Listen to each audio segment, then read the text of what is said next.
We are late.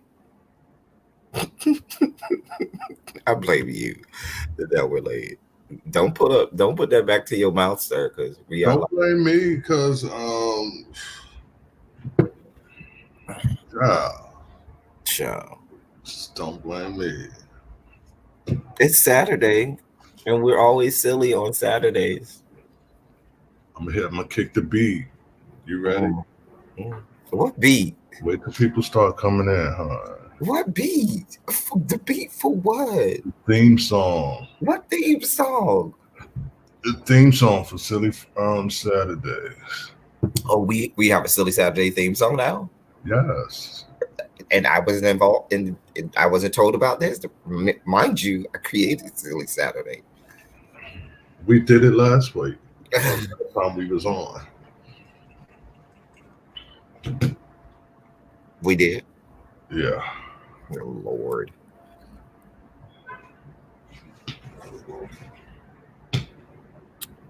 What's up, y'all? As y'all come in, Shondo to y'all. It's Saturday. We're silly. We're here.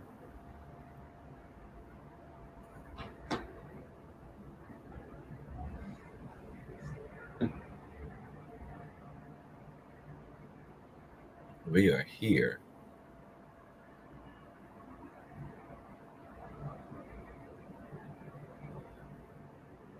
Hey, Danny. Oh, Danny. I know it's 7:30 in the morning over there. Hey, Volvo. Hey, Nappy Child. Hey, Danny. Hey, Patty Duke. Hey, Miss Sweat. Hey, MVN.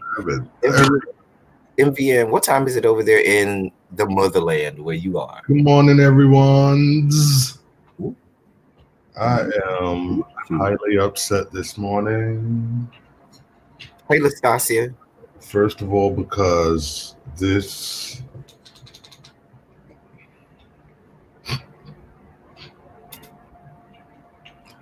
I was going to say this Nick Groidal individual. Ricardo.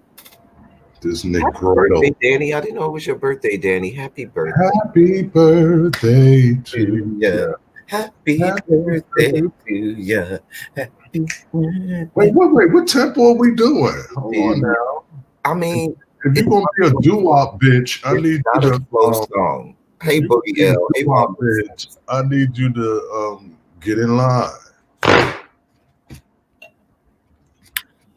Why I don't have anything to drink? It's so early. I'm like, this is coffee, sir. This is Silly Saturday. And what do we do on Silly Saturday mornings? We drink coffee, which is always extra good.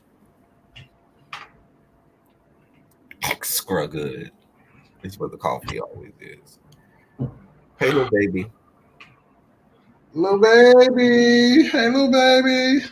A wonderful. Good morning, Miss Witt. Philip, Red, Boogie. Hey, Mama. Hey, Abby. Abby. Not Abby. If Abby don't have Scooter with her, she's not allowed.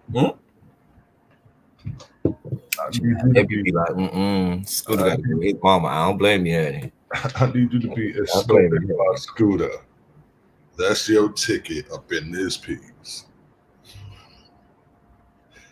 Good morning, everybody. Is it still morning?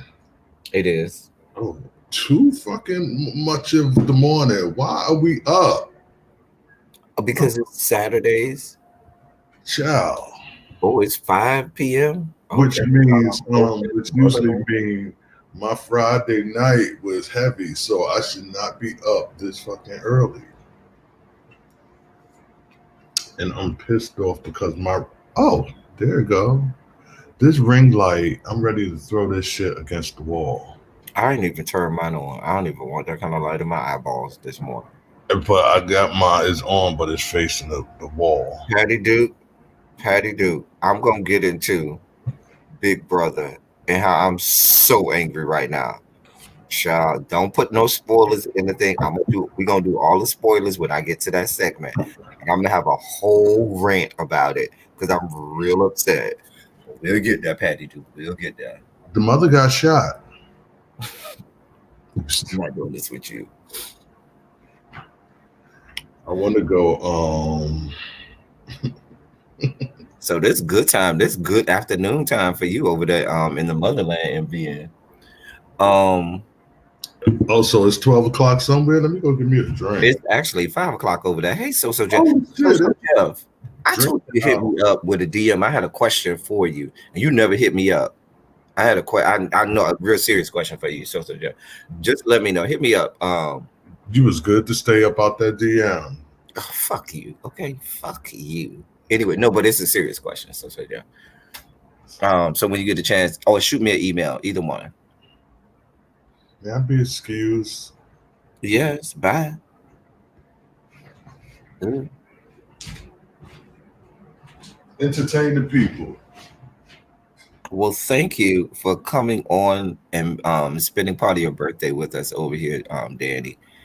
Um, cha- Thank you for coming over here and spending part of your birthday here with us. We are so glad to have you. Hey, Philip Harton.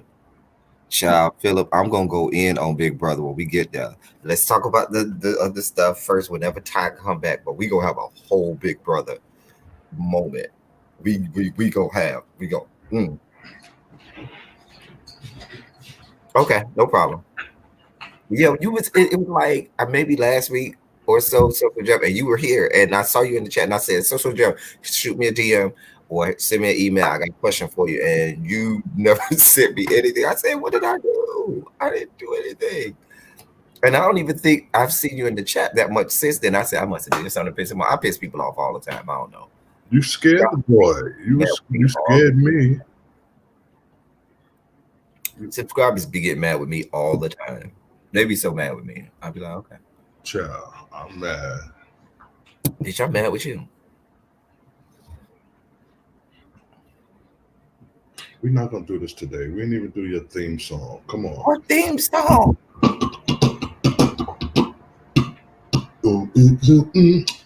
Feeling to know you're alive is such a happy feeling. You're going inside when you wake up, ready to say, it's time to wake up. Snappy new day. It's such a good Oh shit. feeling, a very good feeling. The feeling you know that I'll be back when the day is new, and I'll have more ideas for you, and you'll have things you'd like to talk about. I will. You know what? I really didn't want to do it, but you dropped Yes. the little beat. It kind of got me Woo. off. When you dropped the little beat, it kind of got me That, off. You know, that excited worked. about it and everything. So I'm ready to enter I can't stand contest. you. I can't stand you though. I can't stand you. I'm ready to enter a twerk contest. That Yes, twerk yeah. is everything. Sure. Oh, hold on. Yes, that twerk was like, I was throwing it, hon. I was throwing it. Ooh. I don't have Hold on. not one bit of the good sense Lord Beyonce gave me. Oh, not one cent at all.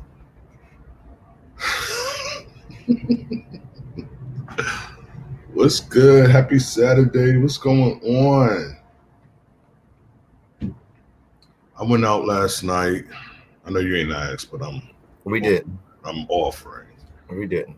I went out. I was laying here in the bed on the phone with some friends, and and I was like, I'm getting up. I got to go. Hey Amber. Amber. I had to I just got up, got Hey, dressed Joint. down, went down to the city, went down to the village. Had a drink, walked around. No, no, no, I see you no. got that hit that bob redid, honey. I see you got that bob trimmed up, honey. I see it. I got mine too, honey. I had to go get Yeah, this bob done, honey. I'm trying to get good and Yeah. cute for the boys. Yes, God. Hopefully, I can knock 6 months off of my age. Child, you need to knock 6 decades off that bitch. Why you so evil to me? Mm. All I am is nice. I'm up on this good Saturday morning. Anyway, can we get into the topics? Because we done been 10 minutes in and you over here rambling. So, can we talk about this Usher Vegas residency? Like, I want him to be there when we get to Vegas for Ebby's birthday. Hey, Jay Parrish. Because Usher is made for Vegas. Usher can sing. Usher has a catalog, and Usher can perform. He's an entertainer. He's a performer. He's built for. We know he has a sex addiction. Addiction. They got enough drugs How to do you know that? child. We've heard the stories of Usher, but they also have enough Valtrex in Vegas for the herpes. Oh my That God. you You got. know what? I can't be a part of this because But I don't have no money and I don't need nobody coming suing me for something. allegedly, Right, you got thank the you. herpes. But I don't need nobody come taking my drink can. Usher and I are the same age. Usher is like He ain't that old. no, Usher is a month and a half older than me. He's not in his 50s though. I was born in January. Usher was born November, so he's like a month and a half older than me. He does need to check for that third baby, honey. But I think Usher will be great. Um, a Vegas residency will be great. He's built for something like a Vegas residency because I think to have a residency in Vegas, one, you got to have a catalog. You got to have a bunch of music. So, okay. You got to be an entertainer. You got to be somebody who can do more than just. I mean, well, Celine can't really dance, but Celine got such a huge catalog, and she has an entourage of people that be around her all the time that it works for her. Yeah, So because Cher wasn't a dancer either, but who? Cher. Yeah, Cher wasn't either, but Cher has a catalog, and She she has. brought that whole show, a whole Mhm. Vegas show. Her and Celine brought their Yeah. whole show to Brooklyn. Right. And Cher had like a whole half a car. She had like elephants and shit. It was like big props. She brought damn near everything from Vegas. She like pack it up and let's go. So I see him doing great with that, and I feel like Usher doing that opens the door to a lot of the R&B groups around that age. Maybe having maybe not singularly some groups and some acts can't do it by themselves, but maybe they having a group of them having Vegas residencies together and stuff like that. But you know how the music industry are; these hoes can't get along long enough to to do anything. Post COVID though, everything. Yeah, it'll be. But Usher, I don't think it's coming to 2021. Yeah, his Like, residency starts in 2021. But he got paid for that. A few million. no, Vegas residencies, they give you money on top, but then you continue to get the residuals based on the Door sale to get part right, of the door and stuff like that. So Wow, that's I'm here for it. I mean, that could be money. he needs it now. But isn't he attached to Hey, Mariah Whitney. isn't he attached to Justin Bieber's Patriarchy. catalog? I So don't. isn't he I getting think cut yeah, back because from didn't that? he discovered He Beaver. didn't discover him, but he signed him because I remember it was a battle between him and Timberlake, who Bieber was going to go with, and he went with Usher. Mm. So isn't he financially tied into a lot of his success? A new Usher album when it comes out. I don't know. It depends. As long as he grown, as long as I always say that singers should grow. Their music should grow with them. The same stuff you was doing, and Mariah, no, I'm not. don't pay Mariah Whitney no mind. You only give Mariah Whitney 2 comments, and then you can't read any more of Mariah Whitney. If I get enough 27s or if I get enough Shondos in the room, I might, but don't quote me on that. I haven't brought, I mean, when you say buy an album, do you mean I enter the name in Spotify and I listen?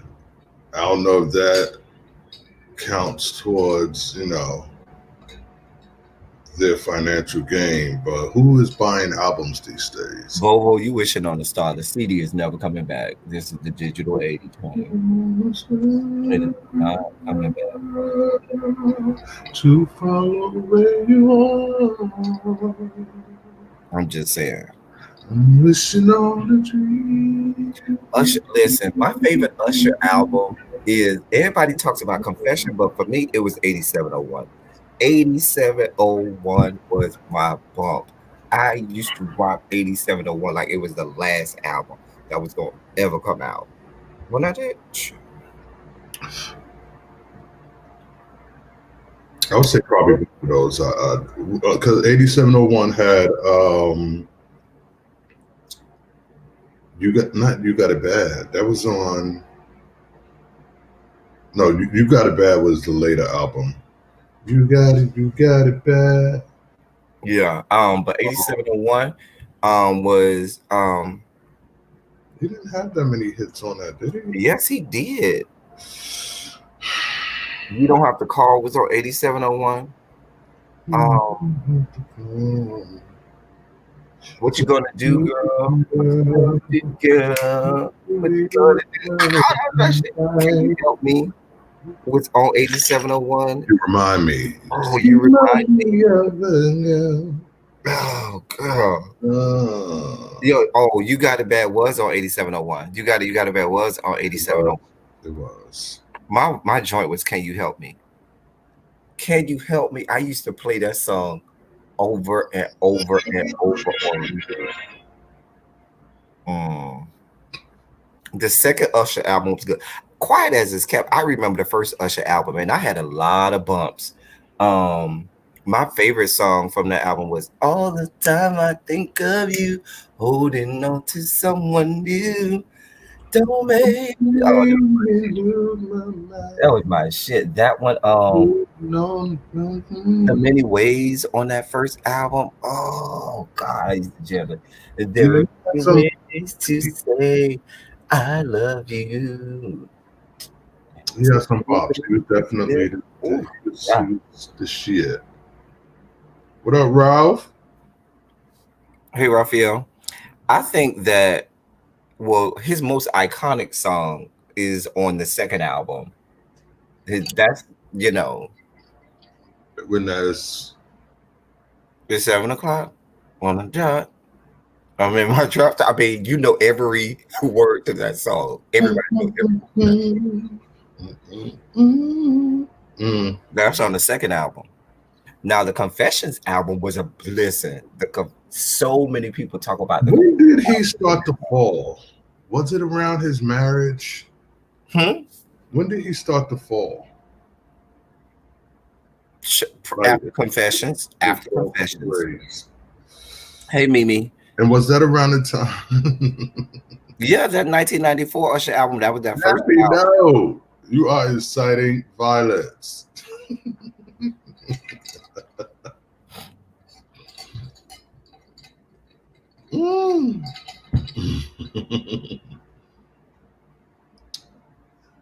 Don't make me. So I really hope, like, for me, Usher's best work was Confessions and before. Everything from Confessions on back, everything after Confessions, you could keep. Who was his competition around that time? Was it Tyrese? No, Tyrese started well after Usher's. Tyrese didn't come along. The first time we saw Tyrese was on that damn Coca-Cola commercial when he was in the back of the bus. And that was toward the late 90s. I was in college when I saw that. I think that was like 98 or something like that. Because when did Baby Boy come out? Child. I'm not the one. That Raymond versus Raymond album was I wasn't here for that. I was not here for that. Hey, Joyce.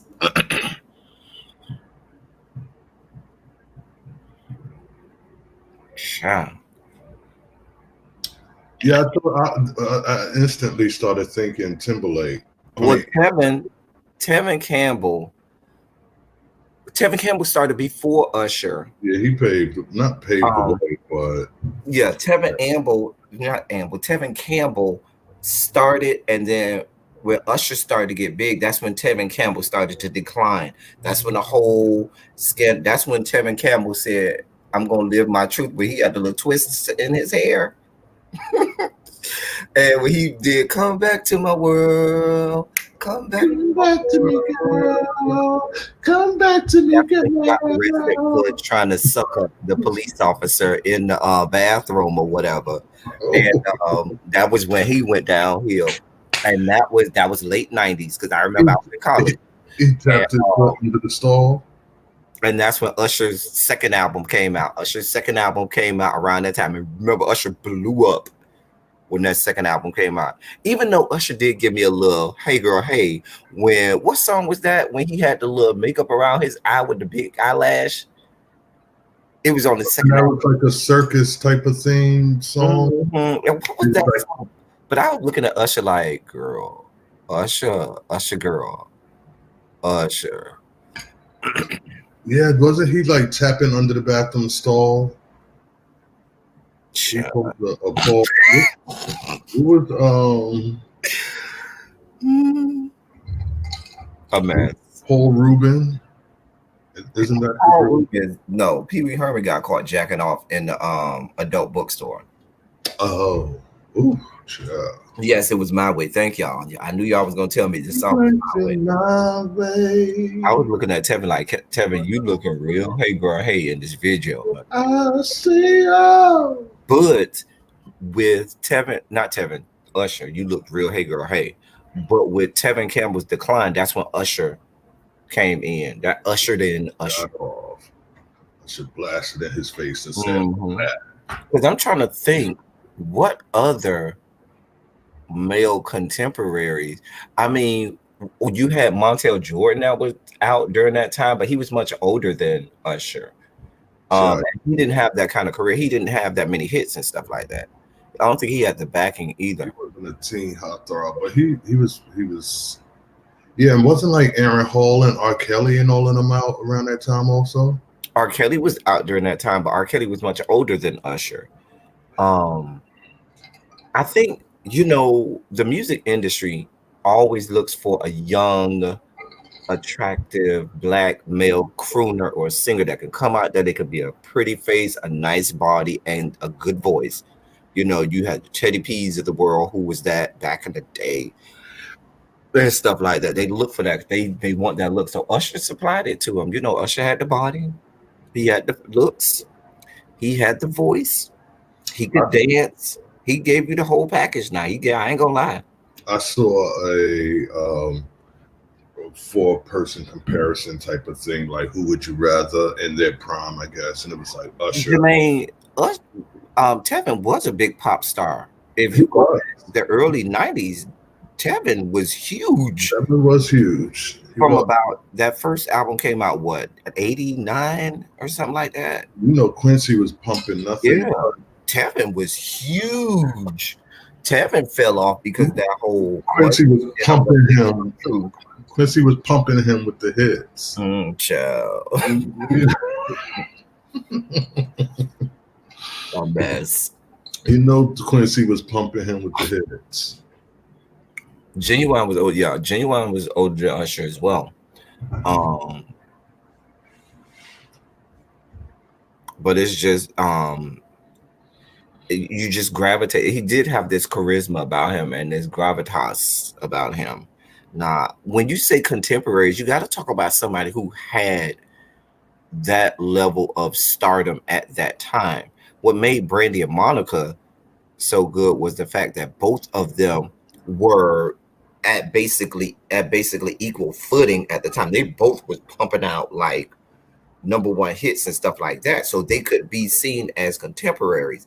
Even though Whitney came before Mariah, when Mariah did come out, they was putting out.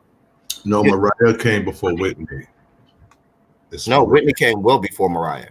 It's right in the comments. It's Mariah Whitney. Shut up. Go to hell.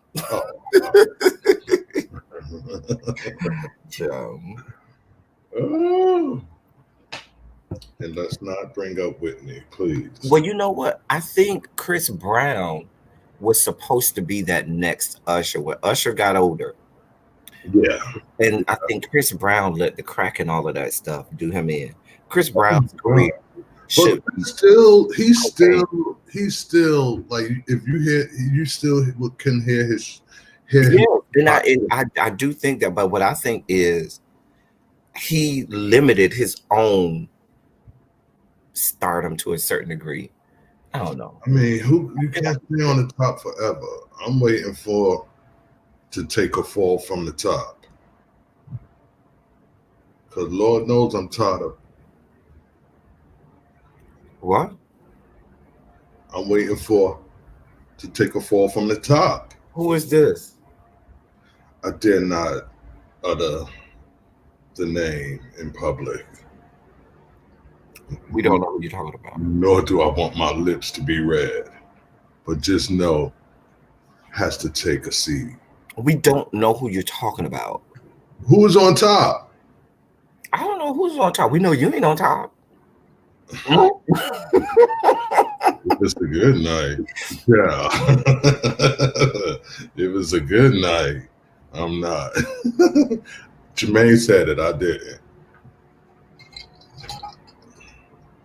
Like you, I remember when Janet was the shit. But I don't think she's on. I don't think Beyonce's on top. Beyonce hasn't been selling records like that in a while. Nobody has been outdoing her. Huh? Who's been outdoing her? But that's because it's not even about outdoing her. It's because R&B is dead. There's no such Well, genre in R&B anymore. she's the corpse bride. She's she's queen of the dead right now. I don't. I mean, I don't. She's not even putting out anything that's selling right now. So I guess since she was the last, That good, like we said, like I was saying earlier, when you say selling, when everybody's streaming now, so that's what I mean. But when you say sales nowadays, you're talking about streams and stuff like that. She's not even doing that. But that's because if you want to say she's still on top because at the death of R&B, she was the last major female R&B singer at that time, I guess we'll go with that. But there's really no R&B genre right now. They throw everybody now into pop and hip hop. I mean, I'm not a hater of her. I give her all the props. She gives us mega hits. Her catalog is going to be one that can be unrivaled. But I am eager to see because there's always that time when the person that's on top slowly declines, and then we have somebody else. There was Rihanna had her phase. No, I wouldn't say Rihanna had a phase because she was out. She was up in that Destiny Child Beyonce.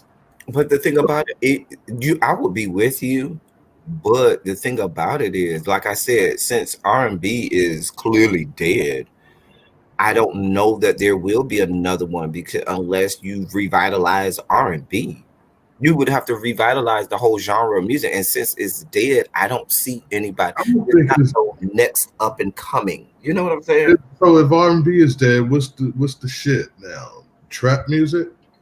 It's only all people care about is you're either going to be in. If you're black, they're going to either put you in hip hop, R&B. I mean hip hop, rap, or pop. It's no more people listening to pop, or they look for black people to be and in. Was she ever really R&B? Was she ever really R&B? Who? Beyonce and Destiny Child. Definitely. They were R&B. They were R&B. They like pop. They were no. They were definitely R&B. R&B flair. No, I'm gonna tell you what happened. Let me tell you what happened to pop.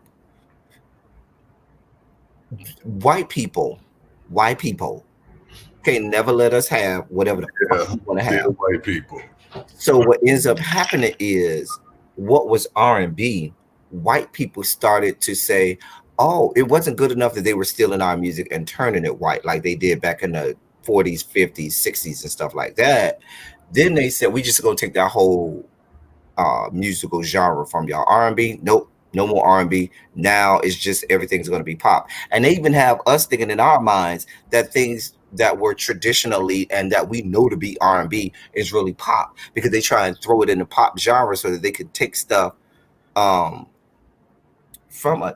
Don't get me started. Have a whole rant when we get to Big Brother, so don't get me started on that. Please don't start. But I but When you're definitely about to shout out to start that Beyonce. rant, let me know so I could light my Thank you, blunt. Joyce Simmons. Thank you so much. Here's your virtual blowjob. Yeah, go ahead and throw up. Mm.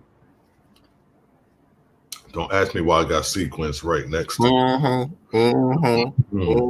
So Yes. Ain't this gay? okay.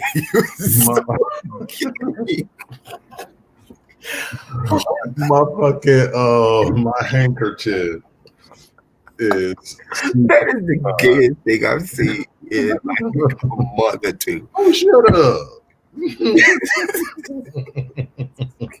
Oh shut up. Hey, Fayette, what's good, Fayette? I do not do gay shit. And she whip out your fan. I can't stand you. Oh God. Oh dear God. The best, just the best. But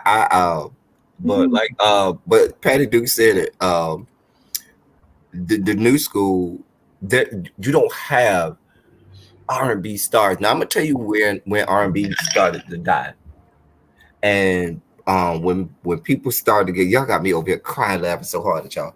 Anyway, when R&B started to die, is when you saw the R&B groups start to die.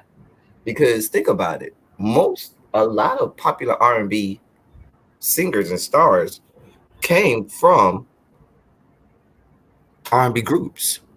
Think about it. A lot of stars came out of, they started off in a group, and then they would end up becoming a solo act. And when you saw solo acts start to die, I mean groups start to die, solo acts started to die as well. I mean R&B, yeah. You said when solo acts started to die? Or groups? When groups started to die, that's when the R&B solo acts started to die as well. And when did groups start to die? When Beyonce left Destiny Child? Oh. Oh. I said I was gonna start wearing Kevlar on your lives because you be shooting shots. I'm shooting shots. You just shot it right at Beyonce. The whole beehive finna come after me. I know. I hear it. Like I get Flight of the Bumblebee. Remember? Yeah. I did love playing Fly the Bumblebee. Drumline was like what's some of the last real R&B groups I could think about was what? Jagged Edge. Next, I think that was one of the last R&B groups, male groups that I remember. The last one that I was in love with, male groups, was Dru Hill. Like their harmony and their sound for me, it just hits that pitchfork. I don't know why I'm pointing to my throat. Right.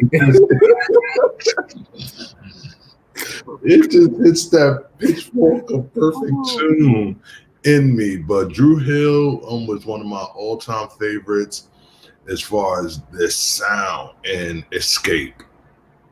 Their sound for me was just like, I could just take comfort tonight. I remember being in high school. And every girl group that we had little talent shows in high school, every group of 3 or 4 girls was singing that song. I was like, this damn song one more time. And every group of boys would sing "And If I Ever Fall in Love." If I ever fall in love, if y'all don't stop singing the same 2 goddamn songs, I was like, y'all are not gonna make it. Day 26. We're not. I watched that show, so I was invested because. Can I tell you how I think we've seen the peen of every member of Day 26 come across Al Gore's Good Internet? Send them to me again in case I didn't. Wait, Mint Condition was my group. Danny. But Danny, you're going back to a time where R&B groups during the 90s wasn't nothing to play around with. Liz, it was so many good groups, so many great groups. Think about a group like Troop, who you Like, don't hear a lot of, but was a great group, had some great, even Shy, that saying If I Ever Fall in Love, they had some hits. Some of these groups had some real hits back in the day. and there are a whole bunch of people who never reach the height of Beyonce, and they just swimming down here with a whole bunch of fucking hits that a lot of people don't get to Mhm. hear about, or their singing ability. You Like, keep bringing up Beyonce, you trying to get us shut down. You trying to get us shut the fuck down. no, we being honest and real. I'm not taking nothing away from her. We being honest and real. I'm not taking. Hey, L Love. Hey, Really B. I saw Really B came I in. Hey, can sis. never take nothing away from her. I was last night. You know what I was vibing to last night? The soundtrack to the television production of The Wiz. I mean, yeah, of The Wiz. Mm-hmm. I mean, I love the original Wiz soundtrack, but also this more modern version with Amber Riley, and I think that's her, and Queen Latifah, and all of them. It's fun, and Neo is fun, and I think David Allen Greer also. But it's fun, and I just last night I damn near sung the whole album as if I was in concert. No breaks, every word, and beginning to end, and I just love that album. Listen, don't get me started, Tiana, because High Five is one of my favorite groups of all time. I was traumatized when Tony Thompson died. Traumatized. See the way my memory worked. I remember the name. I remember they was hot, but it probably won't be until you name a song that I remember exactly. I like the way you kiss me when we're playing the kissing game. She's playing Hard to Get, Quality Time, and I'll be thinking about you every night and every day. That wasn't the group with the little brother. They wasn't all related, were they? What I'm thinking of, Candy, not Candy Girl, Candy Rain or something. Yeah, that's Candy Rain. That was the one with the brother. That was So For Real. Yeah, so for real, so for real. Wasn't there Tony? Oh, child, don't get me started. Y'all, Tony had done music down this road. Yeah, Listen, Tony was great. Tony.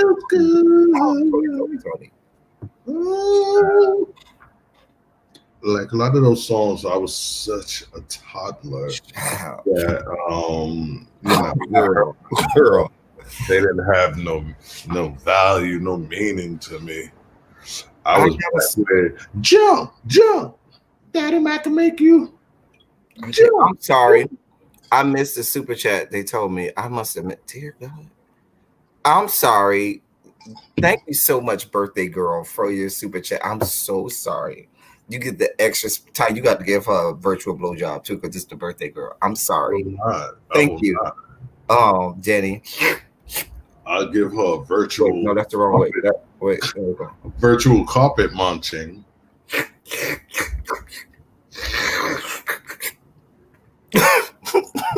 Wait, if that's how you do it, Ty, they don't want you to do it. I only did it once, and she didn't. She was like, I remember Color Me Bad. I do remember Color Me Bad. I did it once, and she was like, "Just put it in," because I was like,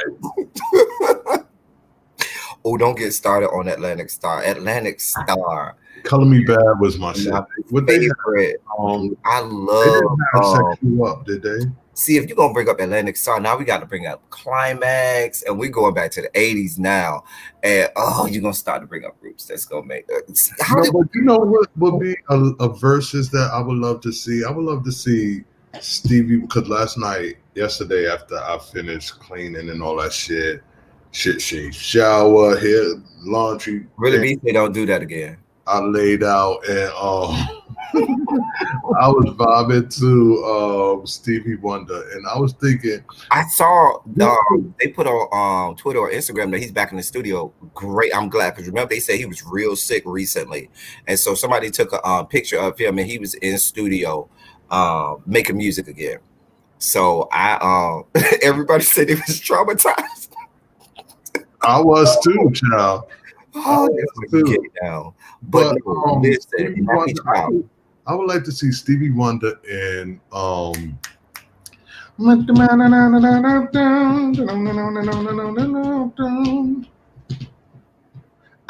still standing. Elton John. Elton John. I would like to Oh, see Stevie and Elton. interesting.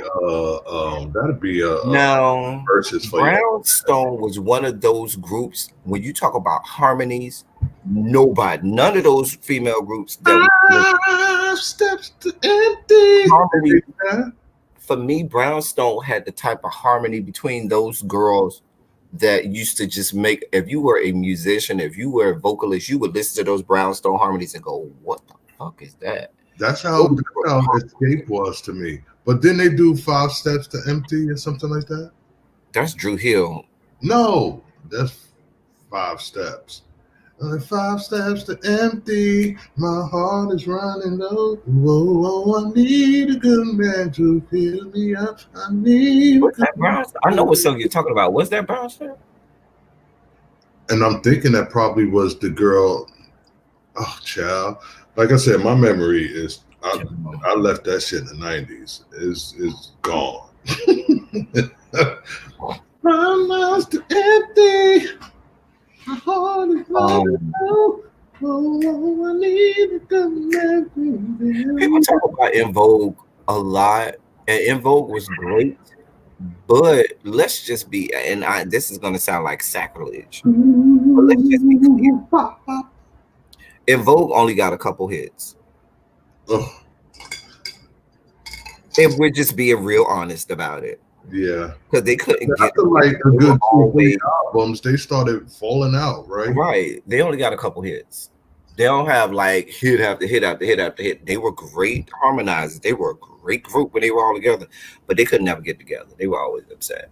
And then they go through that thing where they was like 3 members, then they go up to Mm-hmm. member, and then Child.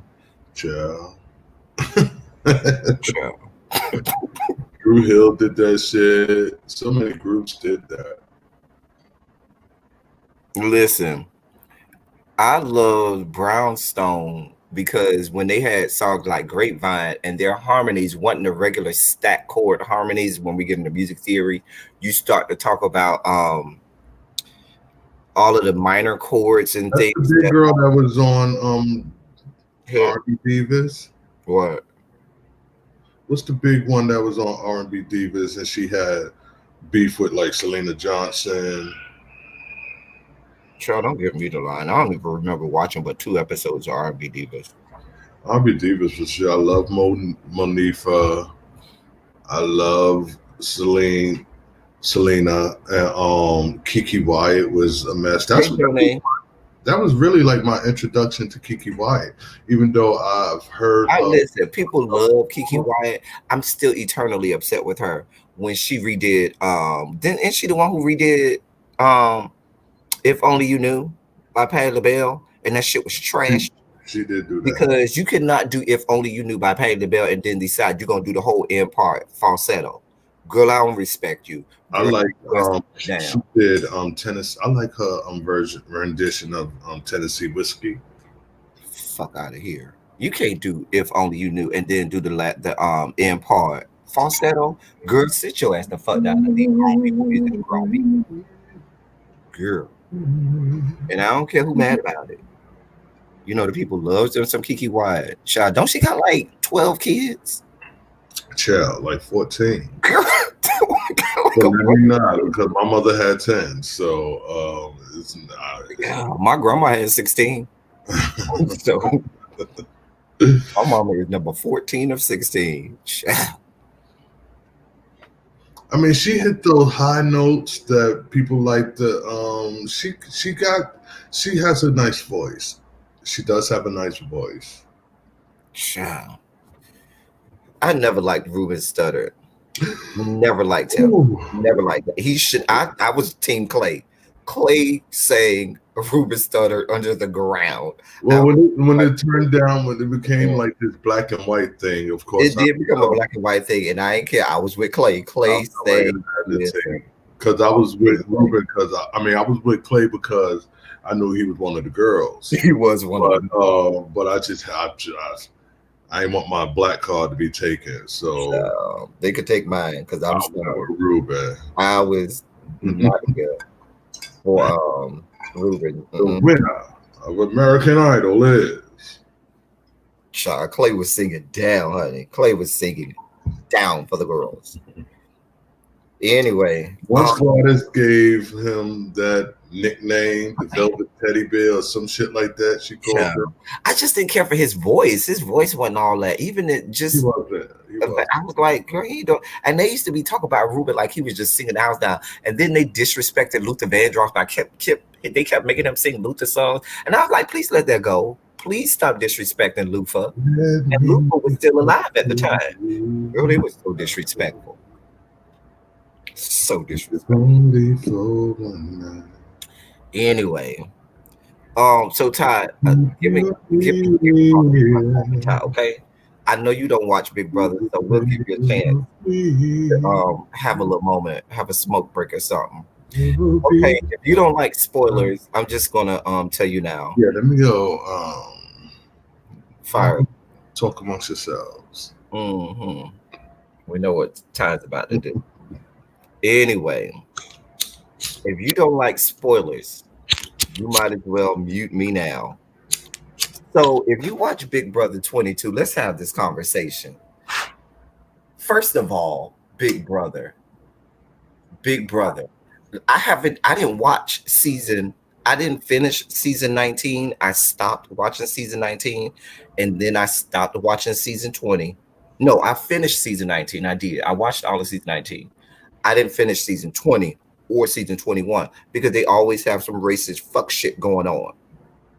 I told y'all a couple weeks ago there was rumblings about people wanting to get all the people of color out of the house. I told you who was involved in that conversation. Memphis and Christmas. Christmas bitch ass gets HOH and they gifted that bitch with HOH. That shit pissed me off. How she won HOH. But we just gonna let that lie there. And then what does this whore do? This whore goes and puts up Davon and Bailey for eviction.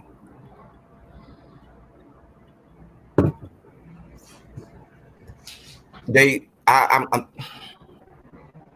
now what they're expecting Davon and Bailey to do. They want them to do they Sambo tap dancing like fucking David does for the white people. That's what they want Bailey and Davon to do.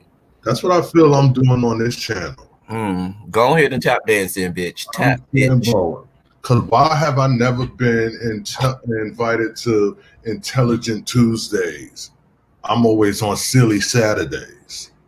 Because there is no Intelligent Tuesday?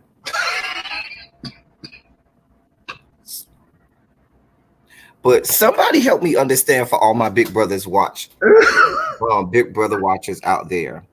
Somebody help me understand. Didn't racist ass Christmas run her car into a gym? Isn't that the same Christmas? Ran her car into a gym. That one. I'm gonna tell you what they want. They want the black people to fall in line and get behind them. And I'm not here for it. I don't even like how they're playing Big Brother this season because gone are the days where you could vote the way you want. It's like if you don't vote, they want it like, I think if I'm not mistaken, it started that year Derek won. Remember when Derek won? And that year, there was this whole thing. If it's not a unanimous vote, it's going to be a problem in the house and all of that shit. And I didn't understand that that's not the way you play the game. See, here's the shit that I would do. First of all, if it was me and they had a unanimous vote, I will vote in the opposite direction just to stir up trouble in the house and say, oh, I know I voted with y'all. I don't know who it is, and start to plant seeds of lies about who I thought it was, knowing it was me the whole time. But let's just be clear here. They brought David back because they knew David was an ain't shit ass motherfucker that ain't got a backbone. So he wasn't gonna make no waves. That's why his ass got voted off week one during his season. They had to bring Davon back because they knew Davon would bring, they knew the black people saw it for Davon. And so they tried to get the black vote back, or the black views, I should say, back, because they knew black people wasn't seeing it for Big Brother after all of the racism and stuff they had going on. So they tried to pander to us by bringing Davon back, and then they brought Bailey back. But then you bring racist ass motherfuckers like and then didn't Kevin isn't didn't Kevin say he's supposedly half black or partially black or whatever? Child, I'm not here for this. I'm not here for this. Let me tell you something. We see what's going on right now.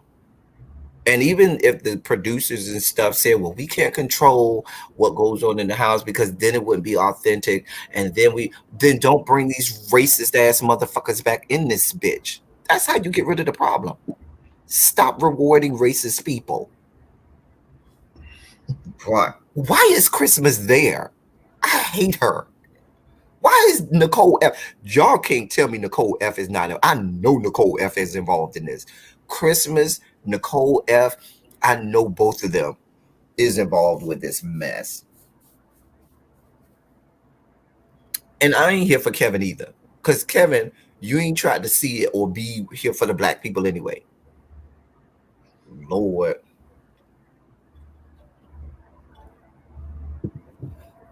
Child. David ain't shit. And so they're going to keep his ain't shit ass around because he's going to do whatever they want him to do. He's going to kowtow and tap dance in the goddamn kitchen for these raggedy bitches. Now, I heard about these secret powers. I think Christmas got one of the secret powers. Christmas, Danny, and you say Bay got a secret power? I hope. But see, they claim they want Bailey out. They claim they want Bailey out and they want to keep Davon.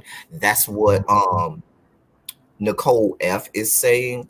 Because remember, Nicole F and Davon were in on together during their first season. But I don't trust them hoes as far, because guess what? If Bailey comes off the block, no matter who they put up against Davon is going home. I can tell you that right now. Let's say Bailey gets off the block. If Bailey comes off the block, it does not matter who they put up against Bailey. I mean Davon is going home. I can tell you that right now. Kevin got a secret power too. All these people with secret powers. I told y'all from the beginning, there was rumblings that Christmas and Memphis had said that they wanted to get all the people of color out of the show.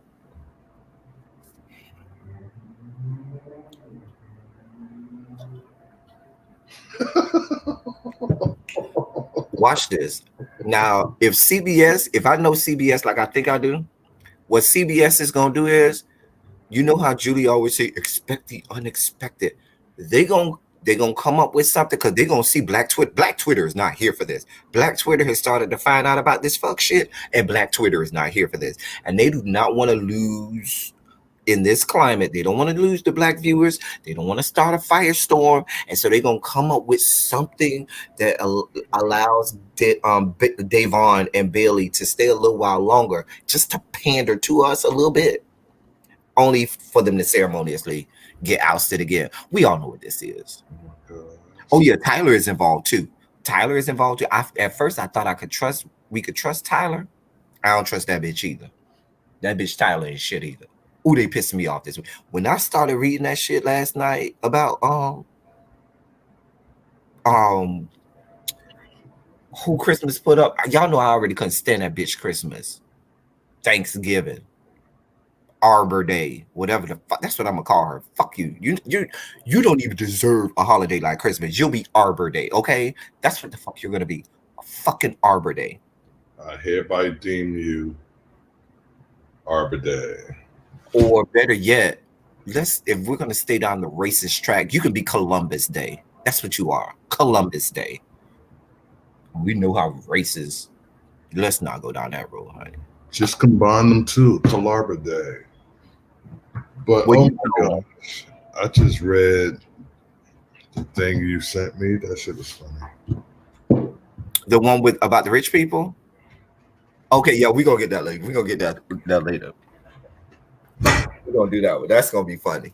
But yeah, am I the only one who feels this way about Big Brother? Am I the only one that is like, fuck these bitches, fuck these whores? I'm so mad. Like I'm telling you, Bailey and Davon are the only reason I'm still watching. And if they go home, I'm probably gonna be like, fuck this shit. I'm gonna be like, fuck this. Tyler cannot be trusted. None of these hoes. I ain't like Cody during his first season. I definitely never saw it for Cody. I never liked Enzo. This is a season of all stars or winners. It's all stars. It's Big Brother All Stars. So you got everybody there has been in the house before, and these motherfuckers act like they've twisted Big Brother. It's not even Big Brother. Is this the first All Stars? No, this is not the first All Stars. No, I'm not on my phone. Why? Is my audio going out? Really, B? Hey, really, B. I didn't want to interrupt him. I saw when you had came in, or I didn't see when you came in, but I saw when he was talking. Hey, really, B. Well, we know Danny been racist from back in the day with her daddy Evil Dick. That's a whole nother story. Whole nother story. You and these Dick of Dooms and cops. Her dad's name on the show was Evil Dick. Is Christmas this person's real name, or just something?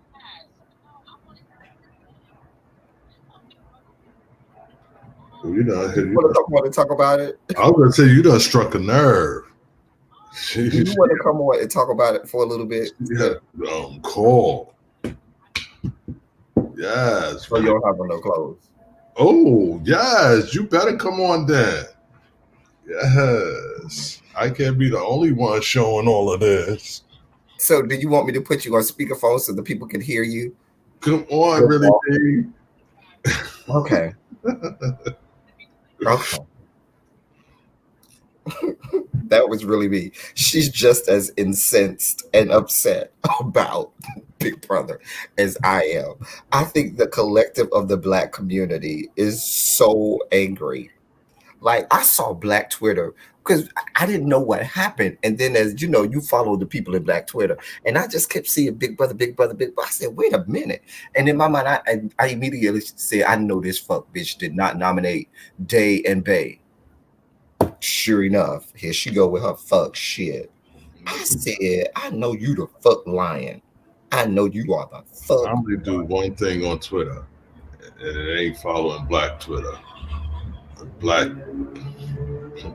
Dick Twitter. We know that. We believe that. But ooh, look at Larry now. La la la la la la. Whose car is that?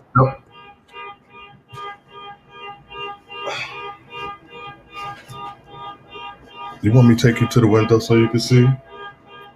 Because I basically I did see the discussions, Philip, between David, but I'm not here for David either. David, I don't even feel like David knows what to do in this situation.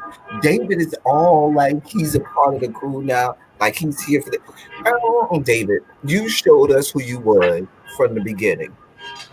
Exactly. I've been saying for a long time. They should have brought Howie back with his big old monster dick. He had all the muscles and he had that big old peen too. Bring Howie back. That's who they needed to bring. Bring Howie. Hey, Howie. I miss Howie. Howie was so cute. Child, the way he used to gallivant around in them gray sweatpants and had that thing dangling. Oh, such a whore. I need to house of debauchery. Just saying. Talking about She Hope Days child meet her girl go Race Brandy. Oh no. Wait. Now go race Brandy on one side of the road. Yes, Jay, that I watch Big Brother. Oh God. I could listen. I'm so it's I literally read it and threw my phone down. I said, I know you the fuck lying. I know you the fuck lying. And the sad part is she says one of her rationales behind nominating them is they were the last two paired alliances because they wanted to get rid of pair alliances, meaning they wanted to get rid of Janelle and Kesar, and so now they're trying to get rid of Davon and Bailey. Let's be clear, it don't have nothing to do with paired alliances. It has everything to do with what you think it has to do with, and let's just be honest, because I told y'all they had a whole plot against the people of color, and see maybe, maybe, maybe David is finally starting to smell a coffee or remember that he has melanin. And maybe Kevin is too. But if y'all think y'all have an Ice Cube's chance in hell of winning at this point, you're reaching. You're reaching. You still reading them 35, ain't you? No, I just sent one. I just called one of my sisters a bitch. A bitch calling somebody else a bitch. It makes sense. Because one of my cousins sent one of my sisters. Hey, Tiffany Nicole. One of my cousins sent one of my sisters a picture, and I was like, "This is a picture of you," and my sister was like, "No, this is my brother." And after Daddy. Did you say segregation camp season 21? Oh goodness! Listen, I didn't even make it through season 21. I think all I saw was David get kicked off, and then after that, I was done. So I didn't even make it through season 21 because the racist stuff that came out. But like you said, Philip, it's too late. I don't even think they even know what to do now.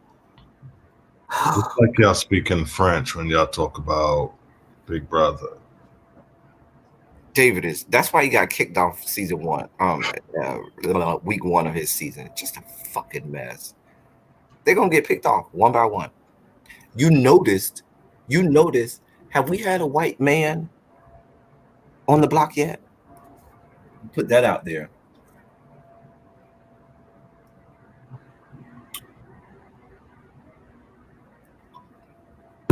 Have we had a white male on the block yet? Let's put that out there. You ready back there, lady? Can we talk about it? I hope she coming in with a bra on. Oh damn! I don't have on a bra. I just have on a shirt over top of the bra, sir. Ooh, can I get a 27 in the room for everybody want really be to rip that shirt off? I told you, really be. See, you always y'all going up for tight. I told you. I love you, Tom. Take it off. Take it off. Hey, really?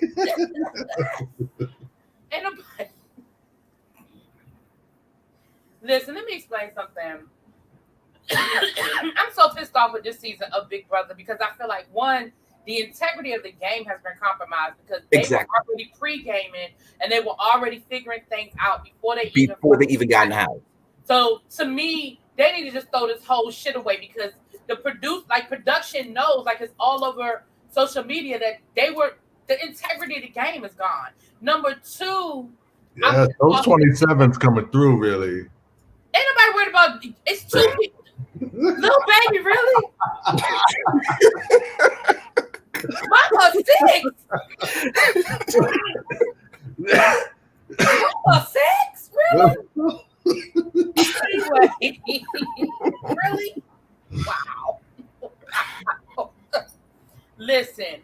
We ain't gonna even go down that season with Candace. I don't like this because I'm with you, El Teddy. I don't like this whole we all gotta vote together mob mentality bullshit.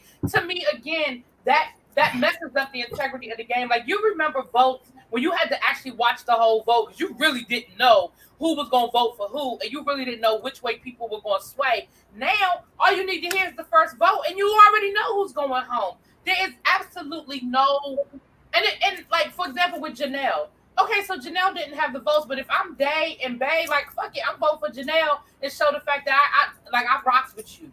You know what I'm saying? Even because if everybody voted the way they wanted to vote it, they might have put some pressure on that damn alliance. But see, the thing about it is this. These people kowtowing to that big alliance for what? You're going to get voted off anyway. They're going to pick you off anyway. So I don't even understand. Maybe you say because you're trying to make it to the jury house or whatever, but I don't even understand why you seem to say fall in line with these people. I wouldn't fall in line with shit. I'm gonna really be honest with you. I think I might be done reviewing it. Not now. I'm gonna wait and see how this plays out with the nominations. I mean, like you said, one of them's going home, but I want to see how this shit plays out. But honestly, I really think after this week and after this eviction, I might be done with it because it's not fun anymore. It's just even if you just take the race element out of it, it's just not fun anymore. There's no strategy involved. There's no like, remember Big Brother was backstabbing, backdooring. Like, nobody's doing anything. K-Star was so right when he was like, when y'all ready to play Big Brother and not have a reunion, let me know. It's ridiculous. It's stupid. It was stupid. It's just stupid. Anyway, that's all I had to say. I just had to vent. But no, it's just I was so incensed last night. So incensed. Child. Exactly, Danny. Remember the days, El Teddy, when you would get to the vote, the live vote, and you would actually think you knew what was gonna happen, and then all of a sudden, and they flipped the whole thing, and you were like, "Oh shit!" And then you had what they would do is what happened. Like, you'd be like, "Oh, damn." What they would do is you would have they started the first couple votes would go how you thought. You'd be like, "Oh, okay, we already knew that." Then you get that first one that go against that, you'd be like, "Oh, they probably gonna get you." And then you start to see more and more people go with that other one. You say, "Bitch." Right.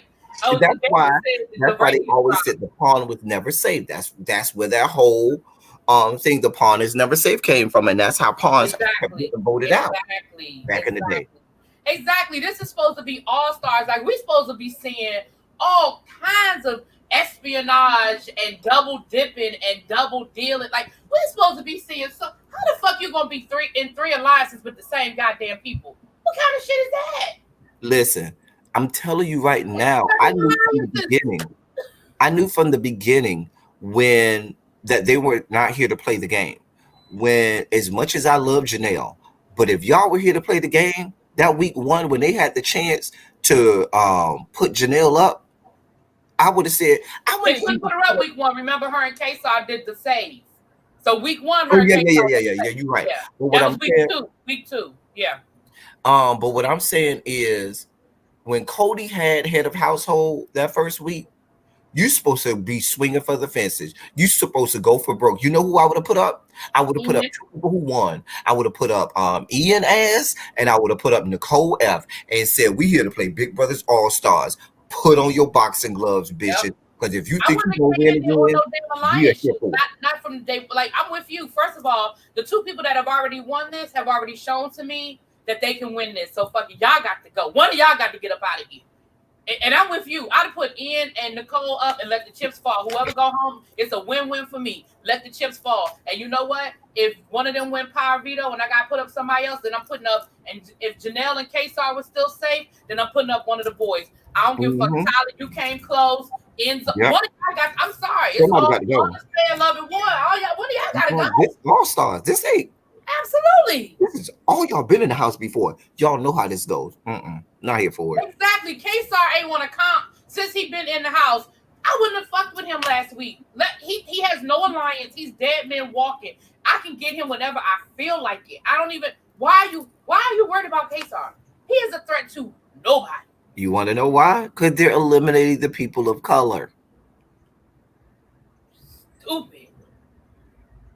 Just a mess. Anyway, I just had to come on and They say how to tie. Now take it off.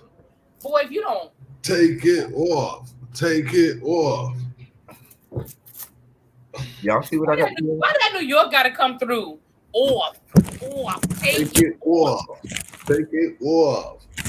I'm sure gonna give me some breakfast. I have a taste for some pancakes, and I had ordered some Eggos when I ordered my groceries last week, and they didn't come. I refuse to believe that the grocery store has a shortage of Eggos. Who the fuck is buying bulk Eggos in bulk? Where the fuck are my Eggos, Safeway? Where are my Eggos? Eggos. So now I gotta go out the house and go get me some damn. Oh, now I just want some pancakes. So I'm gonna go down to the Cracker Barrel and get me some pancakes. Okay, because the Safeway didn't bring me my damn Eggo. I don't understand. A mess. A mess. I got some just add water pancake mix. Oh yeah, like the back of the day joints. Every other day I've been eating pancakes. Listen, if I had the mix, I would make some because I really just want some pancakes. But I don't have the mix, so I'm about to order me some pancakes. I'm about to drive down here and get me some good old grandma breakfast from the Cracker Barrel. Let me eat Cracker Barrel. Y'all listen, bacon. Let me tell you something. Me and Cracker Barrel are friends. We've been I bet, because that's where all the old people are. You right? Their whole menu is. Listen, if I gotta be old to get some Cracker Barrel, then bitch, I'm old. Wait, Cracker Barrel is a supermarket? No, it's a restaurant. Oh. For old people. You've never heard of Cracker Barrel? The cheese, but I don't know of the restaurant. I probably have. My memory, like I've stated. You smoke too much weed, Ty. You smoke too much weed. Is it that? Oh shit! Too late. I said too much. I didn't say you had to stop. That's between you and God. God and mine. So y'all, I can't find my pills. I can't do nothing. I can't go nowhere till I find my medicine.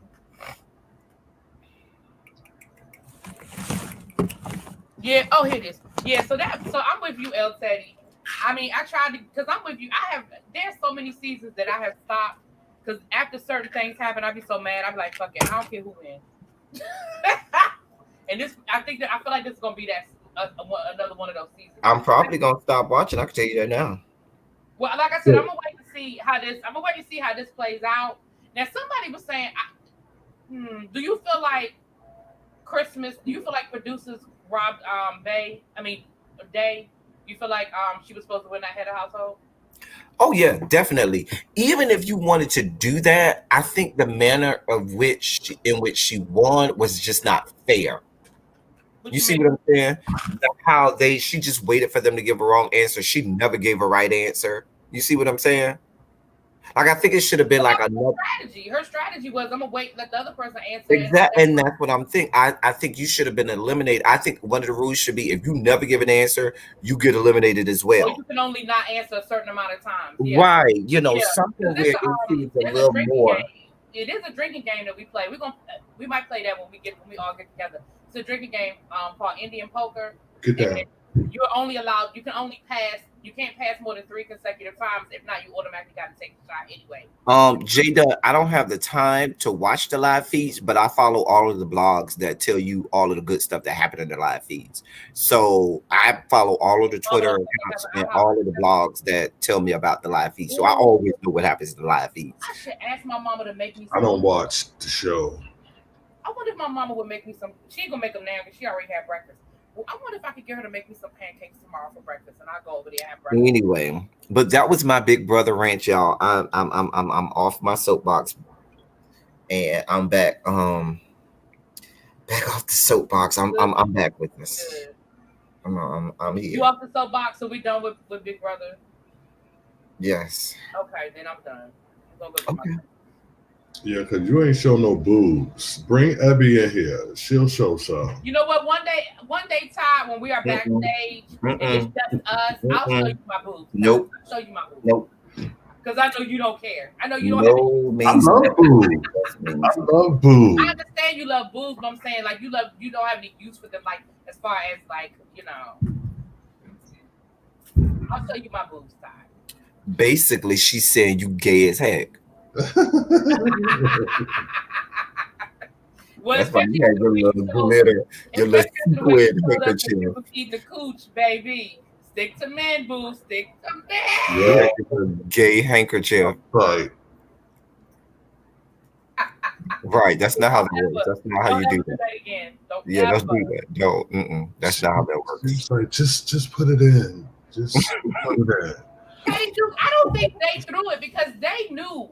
I don't think they threw it. I think she might have just got nervous and she just fucked up. I don't think they threw that comp. I don't think she Yeah, threw it. I don't think They she knew threw it how either. important it was for them. They knew the house was Hey, turning. Belize. And she remember Day was coming for Danny. She wanted Danny's ass.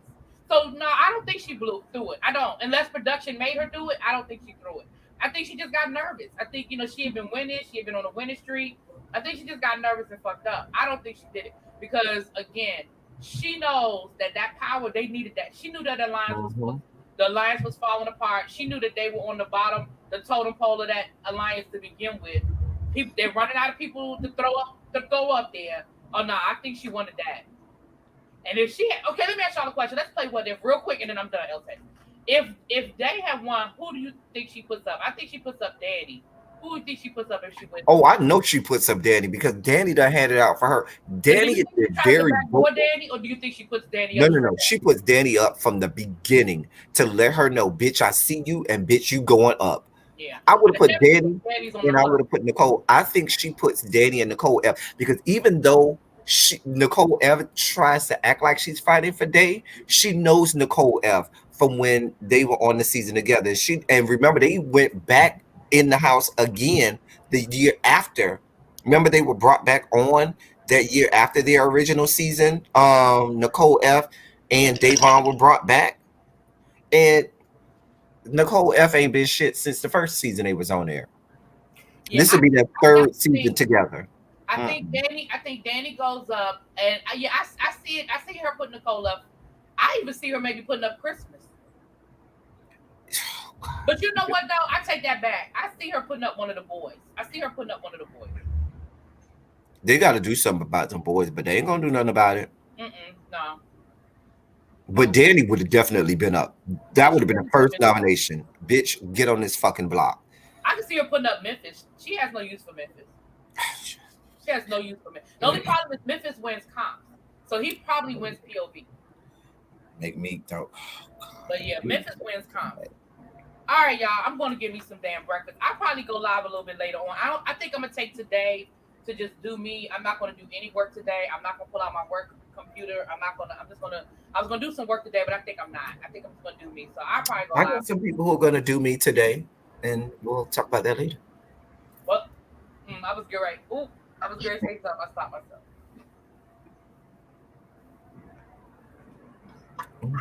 Boogie, you must be way behind on the video because Boogie's still talking about 8701. What? She Oh, way behind on the video. she paused for like 5 minutes. Nah, she paused for like 20 That's a lot minutes. longer than that because I missed the first 30 minutes of your live. I'll tell you how I missed the first 30 minutes of your live when I was talking to you this morning. I don't be getting my notifications. I understand how people don't get. I don't get my like. I literally was on my phone. How did I not? I was on my phone playing a game. How did I not get your notification? I said, let me go over to YouTube because they'll tell you should be live by now. Been live. You been live. Mm-hmm. Oh, Boogie left and came back. Oh, okay. Oh, Yeah, today is Danny's birthday. Don't we're forget. gonna Happy celebrate birthday, Danny. When Danny. I go live, we're gonna celebrate her. Eddie. We're gonna have some Danny happy birthday. Okay. All right. So let me and Ty have our show back, ma'am. Thank you. Are you You Are see you how Ty just waved at you? You see how Ty just waved at you? you really? That's what you're He doing? did. I was just saying bye because you was leaving. Listen, I've been kicked out. I wasn't kicking. Look, I don't have kick out power. I don't have kick out power. I was just saying bye to a friend. Mm-hmm. Being shady. I was not being shady. I would not be shady with you, really be. I let me sound really big. Hey, Sly Sylvia. Hey, Boo. So, Yeah. okay. So So yesterday, No, not yesterday. What's today? Saturday, Thursday. Was that Wednesday or Thursday? We was talking about you coming. I think it was Talk about, Thursday. don't talk about my comment. Wait. No, not that. I'm saying you perhaps take a trip, Oh yeah, yeah. That was like, or we do not want to talk about you coming. well, if I'd have came, I'd have been coming. Mm.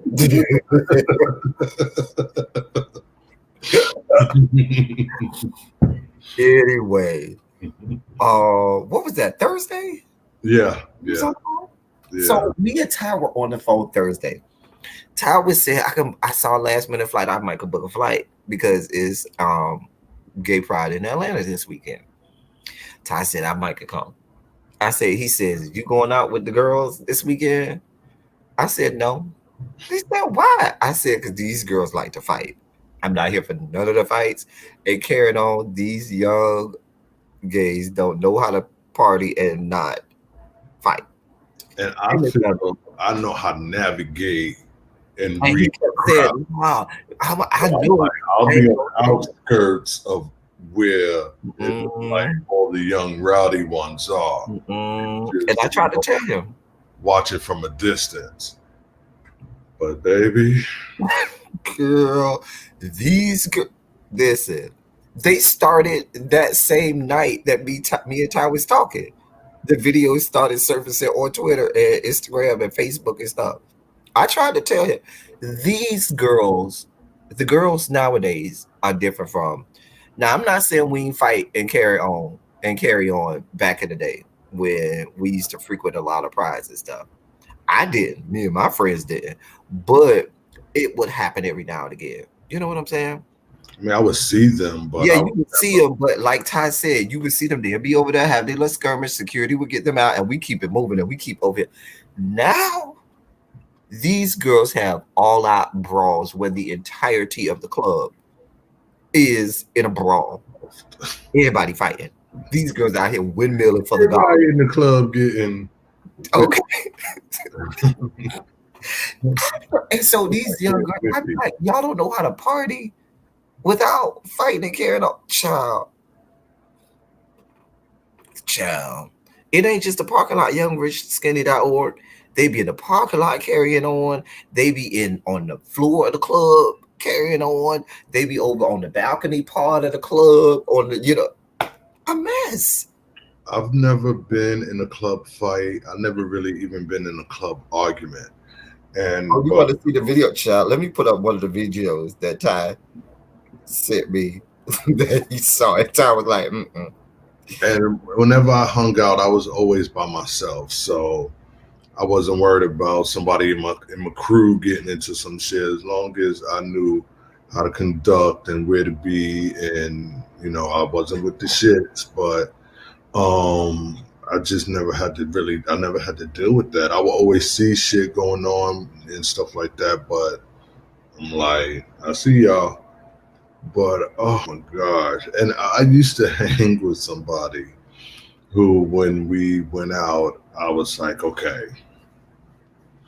because it's definitely gonna happen. But Boogie L, even at the 21 and up clubs, these girls, because you have the 21s and 22s that be up in there. Give me a 30 and up club. Can we do that? Can we say, girl, you got to be 30?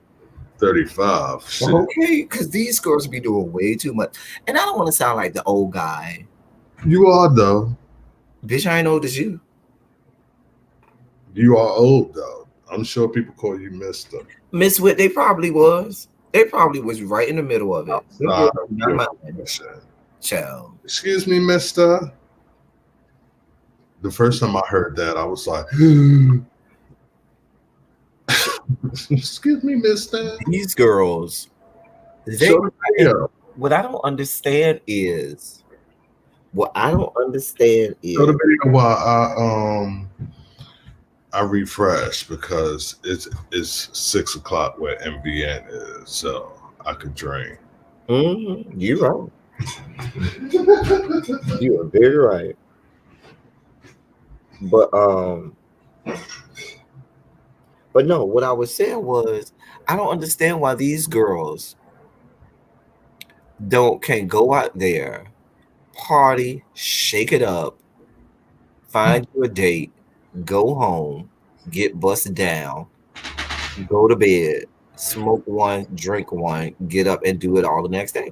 That's what it Exactly. was about. Exactly. Pride was about you go, you fly in town, you and your friends during the day, y'all go eat at the most lavish restaurants that you know you can never eat at when you at home. Y'all go to the mall and buy shit that you know you can't afford. Wait, hold on, because I was always the one where I was the cheap motherfucker. So I was not really making, like, when I did start hanging with this my group, we would go to restaurants and I would be eating, but also trying to calculate what I think my shit came up to, because the bill come up to about $1,000, and I know my shit only cost 25, so I'm putting 27 on the table, like Broke ass. I was always that one. Like, why y'all pick this fucking restaurant? I would have me going to McDonald's. Y'all Right, motherfuckers want to sit right. down and shit and But have I'm later. saying, but Oh. the point that I'm making is, why can't gays be gays again? We always were flamboyant. We always was extra. We went to the extra restaurant. We went to the mall and bought extra stuff that we couldn't afford. You then would go back to the hotel, hang out in the lobby, case out who you was gonna case out, see who room you was gonna slide. Even with that, in. I would overpack. But then if everybody want to go to the Oh, mall, bitch. Now, Ty, you know you had to have 4 outfits a day. something. No, Ty, you had to have 4 outfits a day. Oh, you had to be ready. You had to be ready. Remember how Sizzle was when you went to the lobby? You had to have a different outfit every time you went downstairs to the lobby because the lobby was the club. And the stroll open this early? Every time you went through the lobby, honey, baby, you had a different outfit because the girls were not gonna read you down. Baby, they used to be the lobby was the club, bitch. Now, see, when I went to Sizzle, I was of a certain age to where I'm like, give me a pack of T-shirts. Yeah, you was like 45 back then. And I'm like, give me a few pair of shorts, some fresh kicks, maybe 2 pair of fresh kicks, and a pack or 2 of T-shirts and wife beaters, and I'm good. Like, I was never a fashionista, but I put my shit together.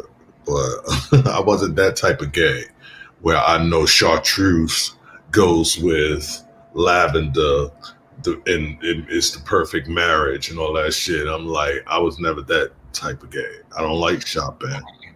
Then you had some of the people, I'm not going to name who these people are, but you had some of the girls, listen, they knew they came up with a plan.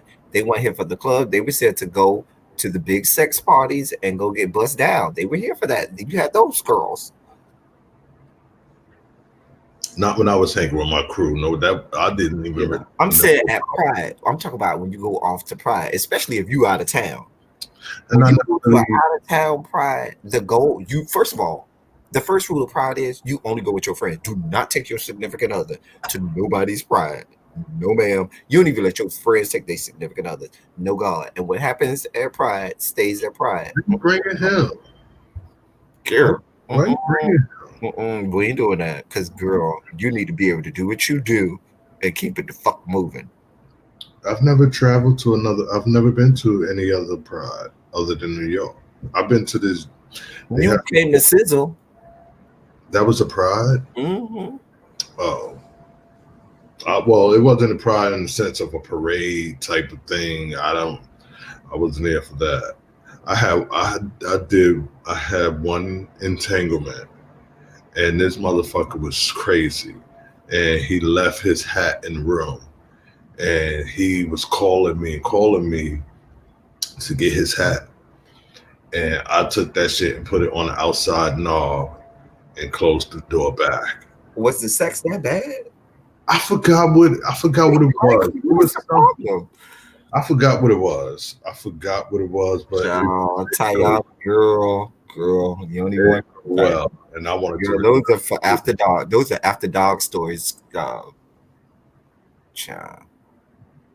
Texas Kappa Beach Park. Listen, child, I can tell you back in the day in the 90s when I was in college, Kappa luau and stuff like that. Child, you don't even want to know. Whew, child. Mm, child. Miss Honey, we ain't going back to honey. They down there swinging, and I'm like, ugh. These are after dark stories. Turn off the lights. When I tell you, the Kappa in me can tell you some stories. The Kappa in me can tell you some stories of it. But why they even have pride during the pandemic? They know the gays are all the gays are Atlanta is in a dying state. They don't care. I don't even know if it's an official pride. Is it? It is. It is. It is. Mm-hmm.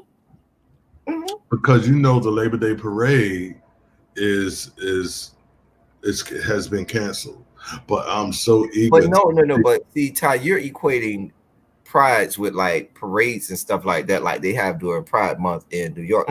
Remember, Black Gay Pride happens. There's a Black Gay Pride every month of the year. There's a whole. I know that. So what I'm saying is they don't be having no parades. Last time I came to Pride in Atlanta, they have no parades and stuff like that. Child, it's just the kids out there being gay. Just out. I'm saying, regardless of whether or not it was official or not, they was gonna come. And that's what I'm to see about up here for Labor Day, because like the night before is Juve, and that a lot of people usually gather and march through the streets and stuff like that. But because it's not official, wait, Boogie, you go get pounded, child. I'm wondering if people are going to be out.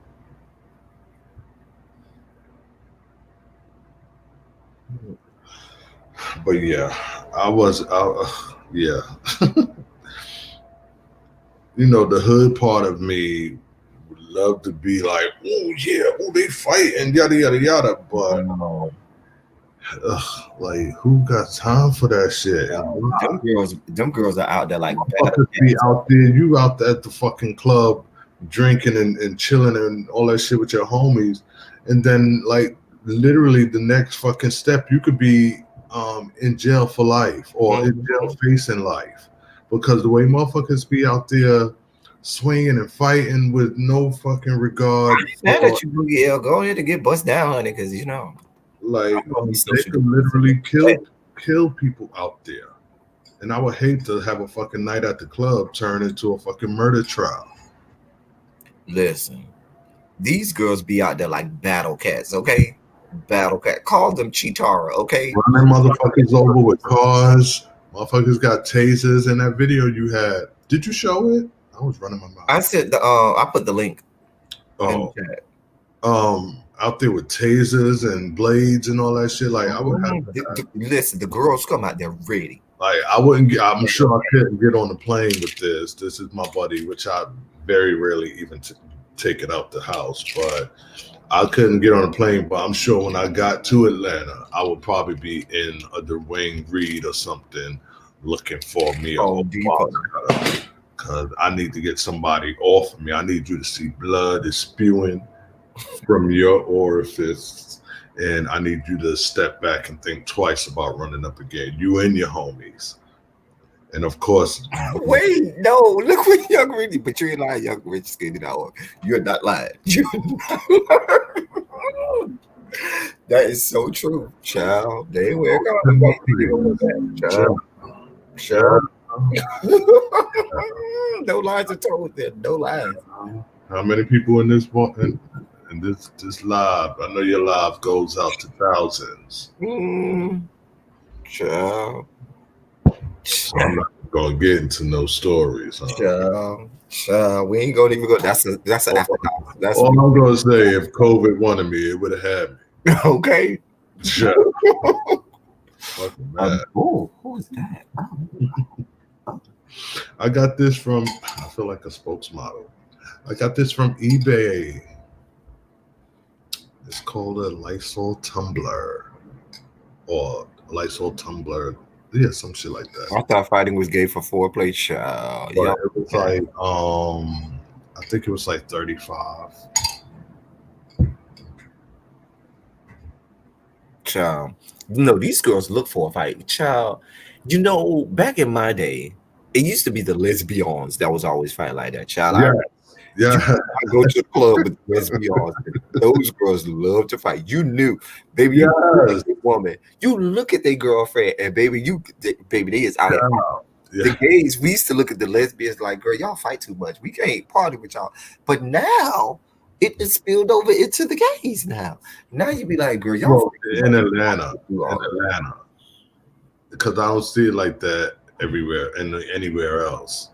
In Atlanta, they are just tripping the fuck out. They be out of, but no, I'll say Miami. The Miami girls love to fight too. Now they don't fuck off in Miami, but in Miami they ain't having big brawls like that. We gonna see you fight, and we gonna be like, child, somebody that did something. We gonna let you fight, and you gonna be over in your corner, and we gonna keep it moving. We ain't having these battle royales and royal rumbles that they having down You in know, the streets of Atlanta. after I was growing my dreads for 6 years, and then I cut them off, and had short hair for about 2 years, I think, and then voila again. But my biggest fear back when I had dreads and they was long and all that shit was getting into a club fight or a fight period, because I knew people was just gonna go for my hair. And I remember the dreads. I remember the dreads. depending on your neck muscles, you could resist, but that is a big fucking advantage if you know what you're doing, if you grab somebody fucking here. So I used to always dread, possibly getting into a fight, because me and my homie both had dreads. And even though we would put 6'3", 6'2", all that type shit, I'm like, nigga, we get a fight up in this place, they gonna try to drag us by our fucking hair. But YoungRichSkinny.org say that now the lesbians are so chill. Child, not back in the day, honey. Back in the day, them no, girls used to be, girl, you go to the lesbian club if you want to, baby. A fight is always several fights. Girl, them girls be throwing down. it was always funny to me when we'd be in a gay club, and AG would see me and like grab up her girl, pull her close and shit, and I'm like, bitch, we in a gay club, like, yeah. But I grew up when I first started to look in the mirror when I was young, and like, there's a name for what I'm feeling.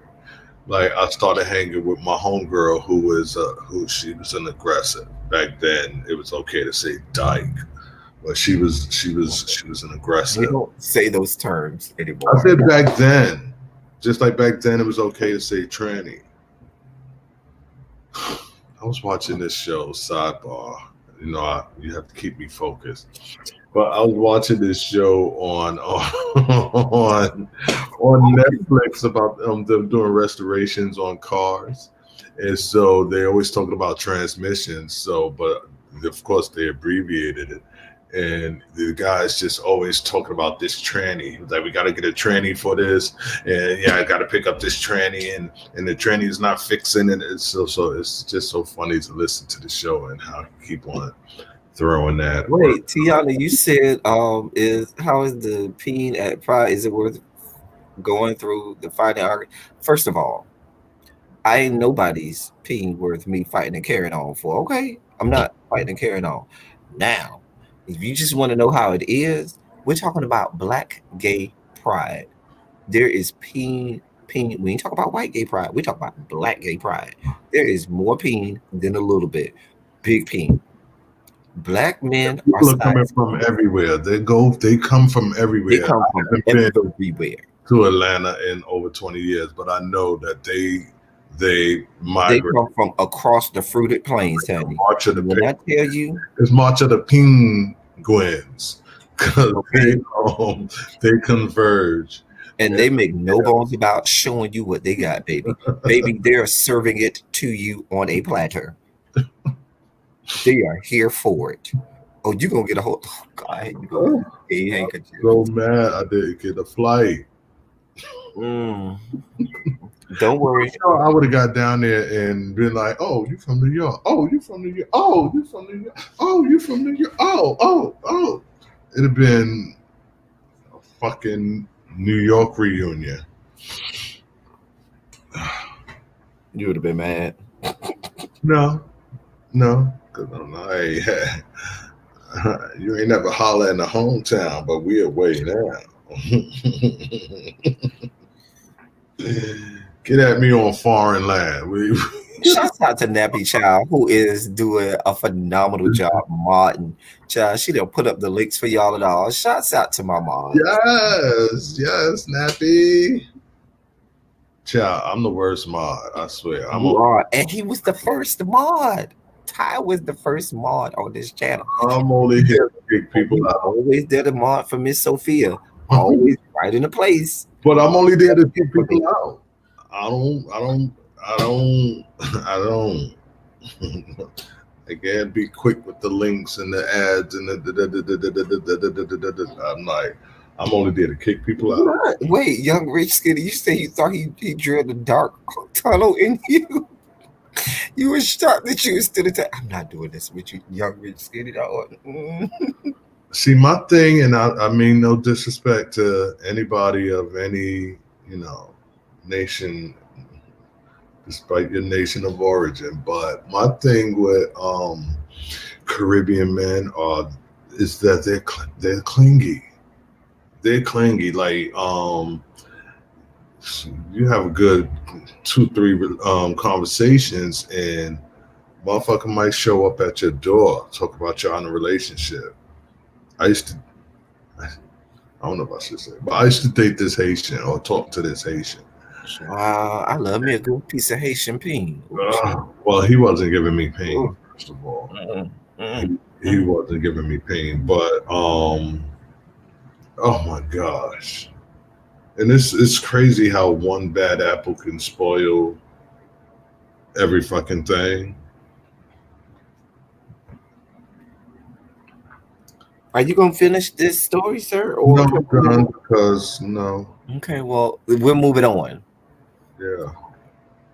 Anyway, so I sent Ty, my good friend, this list that I saw online, right, y'all? So what the list is, you want to introduce this topic, Ty, or should I continue to play, should I continue to be the host? On one of my blogs that I follow, Very Smart Brothers, that you can find on theroot.com. If you have never read that blog, Very Smart Brothers on theroot.com, you're missing a lot because they give you a lot of good information there. Anyway, this blog, telling my age. This blog topic says 35 things I thought were signs of extreme wealth when I was younger. Now you got to think the two guys who do Very Smart Brothers, they are in their late 30s, early 40s, that age range. So they grew up in the 80s and 90s, like the rest of us. The era after you. Oh, Lord. Anyway, and so they have things that, so I wanted to put in the I wanted me and Ty to discuss these things that they said, and some of them I have to agree with. When I was a little boy, I thought that made you really rich, because when you grow up in the hood and you grow up in the ghetto, you think these things make you rich. The ghetto. Yeah. So number one was, I mean, it's not in order. In the ghetto. The first one was a garage. Word, I get sentimental. The first one was a garage. I did think that if you had a garage, oh, they got money. They got a garage that closes. Bitch. Girl. They just drive in like that? Right. And that shit closes. Oh my gosh. I remember thinking that. And the second one was a basketball hoop on the side of the garage. Yes. You got to go to the park. Right. They don't have to go all the way to the park. They could just walk outside and play basketball. Hello. They got neighbors that they got to. Hello. And then their mother bring them lemonade. Right, and the dad is out there. The dad is actually out there, and the dad is actually playing basketball. Or the dad is right next to them working on his Camaro. Right, working on the car, underneath the car, changing the oil. Reese's Pieces. No, the next one was a fiberglass basketball hoop. Because, child, you know the metal basketball fuck you up. In the hood, it was a milk crate with the it was a milk crate cut out. Yes. Child. A milk crate with the bottom cut out. Mm-hmm. What you had to do, honey. You made it happen. And a piece of wood that you had for the backboard. You had to nail up a piece of wood for the backboard, bitch. It just had an X in the middle where the box would have been. Child, what you know about it? Well, not even an X, just like a smudge of paint or something. Child. Wait, the next one was a pantry. I didn't even know what a pantry was. So when I first heard the word, it just sounded rich. When a bitch was like, oh, I went to my pantry and got such and such, you'd be like, oh, you went to a what? Where? I don't even know what a pantry is. A pantry. Child. Jermaine said we are so poor as Black people. Well, when you grew up in the ghetto, you grew up in the hood, child. In a finished basement. My God family, that the next one was the finished basement. And my God family that lived across the street, they had a basement. But trust me, you went up in that shit, it was like you was lifting what's the shit? The big round silver foam fiberglass installation shit. You was moving that. It was definitely going to be some rats and mice down there. Come on, Brett. The basement was not cute. The sound of a basement. Well, I grew up in Miami where you can't have basements in Miami, so we never really had that issue. Like, you can't have a basement in Miami. I mean, I was in a project, so our basements was where housing used to go. It was like a whole fucking facility where they had the automatic compactors, and then they stored all of their cleaning supplies and all that shit. So the basements and the projects was, it was a whole big facility. Well, we just can't have it because of the terrain of Miami. You go underneath the ground that far, you underwater. Man. So you're swimming. I wasn't doing the next one. I wasn't too. No, Boogie, you could have it now, but we're talking about when you were a little kid.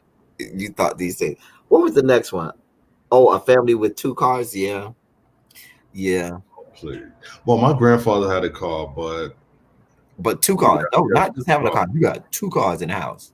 Well, no, I remember a lot of mechanics who around the hood. My aunt and uncle had 2 cars, and we thought they were the rich part of the family. They didn't stay in a nice neighborhood, but they had a house and everything. Child. I was too young to really have a grasp of, and but it was a salary over $60K a year. Back in the day, that was a lot of money. I remember 40 because I remember my aunt having a $40K a year job, and it was like auntie, auntie, made it. Going back in the day, auntie, you're right. Auntie made it. She got a job, 40K. Annual family vacations. Now, I will admit, my family, even though we were poor, we did make it a point every so many years, like every 2 or 3 years, they would save, and they would take all our badasses on a trip out of town. And it was a bunch of us, because remember, my grandmother had 16 kids, and me and my cousins, it was like 30 of us at that time. But y'all used to take buses? Mm-hmm. We used to take 15 passenger vans and stuff like that. Mm-hmm. So yeah, but it wasn't annual. It wasn't every year. It was like every 3-4 years or so. I mean, I got to travel with my friends. Like my friend grandmother used to give like annual trips from Canada all the way down to Florida, and because I was cool with him, I got to go on a lot. I just had to have my spending money, my I think it was probably food involved, but I probably would only have to have my spending money and food money. The next one says having separate hoop shoes and school shoes and playing around at home shoes. Now, we had that. We Yeah, yeah. your church shoes, your school shoes, and then your play shoes. And then your parents knew, go ahead and get the play shoes. Those you come home from school, get out them shoes. Them was some old school shoes that had got broke down, and now that was your play shoes. You had your school shoes, and then you had your church shoes because you was not gonna mess up them church shoes. At least for the first 6 months of the new school year. The first 6 months, you had to take them shits off. Oh yeah, yes you did. You didn't play them games. You came to the house and you took them shoes off. Take them shoes off. Mm-hmm. To be buying you no more shoes. In the good outfits they just brought. They brought some cool clothes. We still, I can remember. You still got them school clothes on? Okay. Yeah, you had school clothes, you had church clothes, and you had play clothes. Fuck off and mess around and have on the wrong outfit at the wrong place. Now, the next one I really can't relate to, but the next one is buying food from a regular menu at Wendy's and not the extra value menu. I remember being told, we didn't go out to the times that we did go and get fast food. We did have a list. You could only buy these things because there were so many of us. So it was always a gang of us together. Okay, so we did always get like, remember when McDonald's used to have like the 49-cent cheeseburgers or hamburgers and they always used to get mad with me because that was in my latter years when the dollar menu and all that shit came out.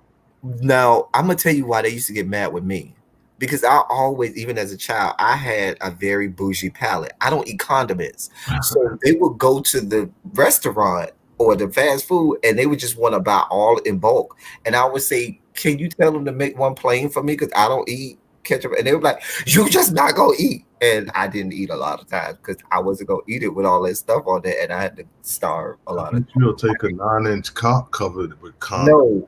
No, and then they would tell me some mess like, well, just wipe it off. Wipe it off. Bitch is still on there. Show me wipe it off. I don't like tomatoes or onions, and sometimes they could just totally ruin what I intended to eat. I love onions. Ugh.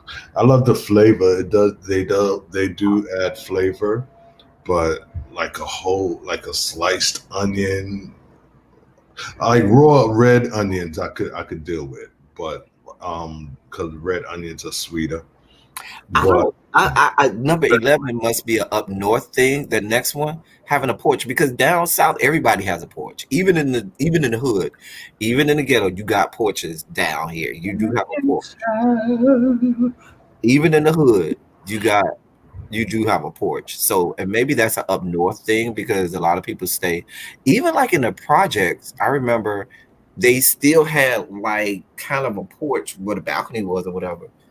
Like my right across from my projects, you had family houses, like 2-3 story family houses, and it was just the fact that they had their own steps, that they didn't have to share a fucking building with 50 other fucking different families. And so you could come out in projects, anybody got rights to the stoop, to the front steps. But across the street where they had their own crib, like just their family is sitting on the steps in the yard and shit. It was like, oh, like they probably got a little bit more money. But as but just because they wasn't in the projects, they're still projects. The next one said cable in multiple rooms. Shit, having cable, period. I remember we had to go over people's houses in my family to watch cable because we surely had no cable. And if we did, it was stolen from our neighbors. You know, you take that line and hook it from your neighbor and put it over there. I remember how you used to move your antenna and catch like a blurry porn station, I remember we could get like this station that at night, I think it was Cinemax or something, but if we moved the antenna and it was so blurry, you could barely make it out. And I remember we used to look and be like, oh, that's the titty. Like, yes. Be like, that's the titty. Be like, oh, is that her coochie hair? Be like, yeah, I really didn't come to cable until I moved down. We didn't have cable. Until I moved down south, which my aunt, them who I was telling you about, my aunt, they had cable. We didn't have it. We definitely are deceiving. Yeah, when I moved down south from like 15, 16, and that's when I found like the first thing I binge watched on cable was The Real World. And we had a big satellite in the backyard that took like 5 minutes to move to the next. I would be able to watch cable because it was always one or two households in the hood that had cable, so I would conveniently be friends with them because you want to be friends with them, and you would back then when I was VCRs was the shit, like VCRs and tapes, especially you could find some porn because people had them tapes and shit, but yeah. And it had to be somebody who your parents got along with, or who your parents said, okay, you can go over their house. And the next one on the list is braces. People who had braces. Yeah, your family had money to take care of fucking black people, boy. It wasn't until the last 10 years have I you weren't having no braces. Because you remember, and I remember I used to be in gifted programs, and all the white kids would have their little braces, and then they had all of the colorful rubber bands, and they would change out the color every week. They'll have a new color to match their outfits and shit. And we looking like, you won't be getting that, dear one. Jacquinetta got 2 fucking teeth that is just right here. Mm-hmm. A house that gave out Jacquinetta. Wait, is there a house that gave out full-size candy bars in Hollywood Halloween? First of all, in most hoods, you ain't go out and do trick-or-treating like that because you'll be like, my grandma used to be like, where you going to do what? First of all, Halloween is the devil's night. We'll be at church. Okay. That's the first thing. Second of all, you ain't going and knocking on nobody's door begging for nothing. If I can't get it for you, baby, you won't have it. I was in the project, so they were ripe for the picking. Like, if you didn't have candy, you was pretty much gonna be labeled as like the neighborhood bitch, because you don't. Now I remember the whole throwing rotten eggs at people's houses and stuff like that. I remember that. They was throwing them at people. And I remember a friend of mine, Walt used to he used to buy a carton of eggs, and Walt used to let that thing sit out in his backyard for in a bag so it could get rotten for like a week or two. And by the time it came, them things were stinking. Yeah, they used to go up on the roofs in the projects, and it was 6-story buildings.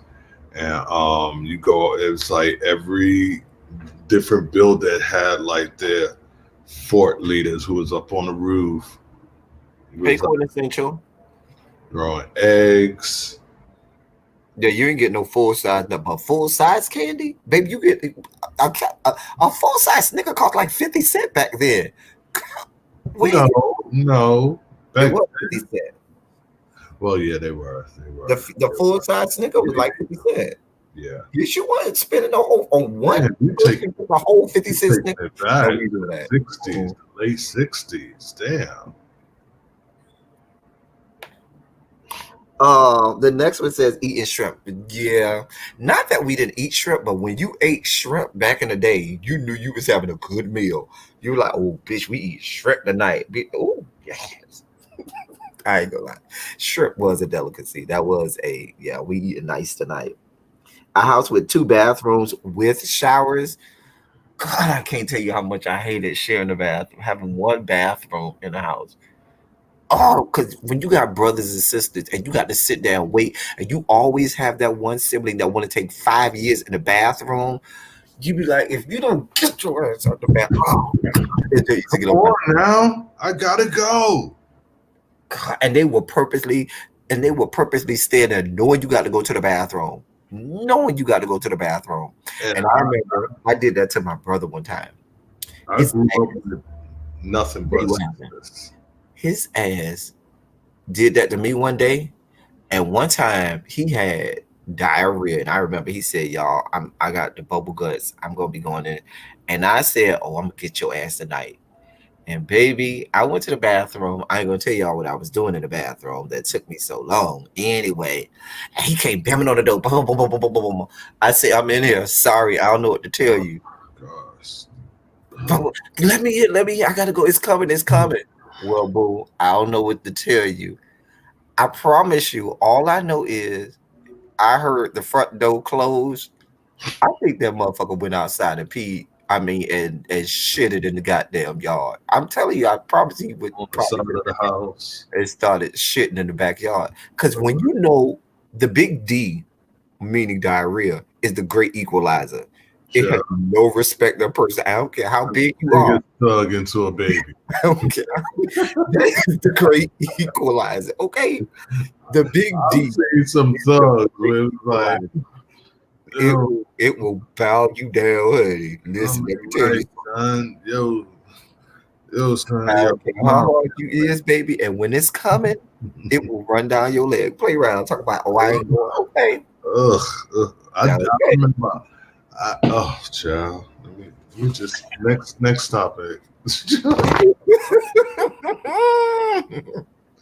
Oh, I remember. I don't know what the fuck it was, what it was, but it was what it was. And this was like over. I want to say about 15 years ago. I want to say 20 years ago, but it was about 15 years ago. And I was coming from. I remember I was coming from the club. The sun was up, so it was like 5, 6, 7 in the morning, some shit. And I was blocks away from my crib. I can see where this is going I now. tell you, I had an Olympic form in my power walk. I was just like, cause running Clinching for dear life, buddy. Clinching for dear life, buddy. No, did you ever see Olympic power walking? They had that little front walk. Even if they don't have no ass, you see where You see that they go here. some pictures be like, baby, I was 1 block away from my crib, Baby, you was clinching for and I had on white pants. Ooh. The good thing is that I was a block away. I don't even own a pair of white And pants. it wasn't dramatic, but it was just something that I could no longer hold.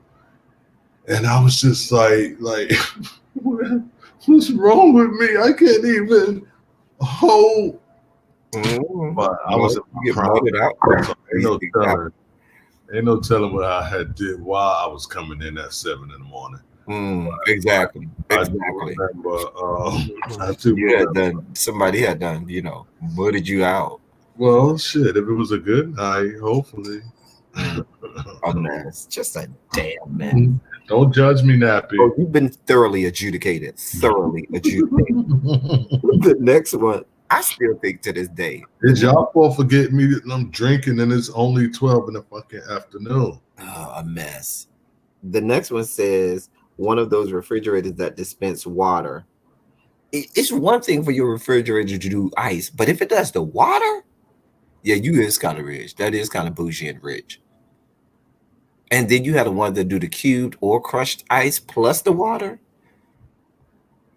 I even seen a refrigerator that would do hot water or cold water for you from out the refrigerator. I said, what in the George Jetsons type of child? I used to love the Jetsons. That's a lot. Back in the day, an answering machine. I don't know. I think we had an answering machine.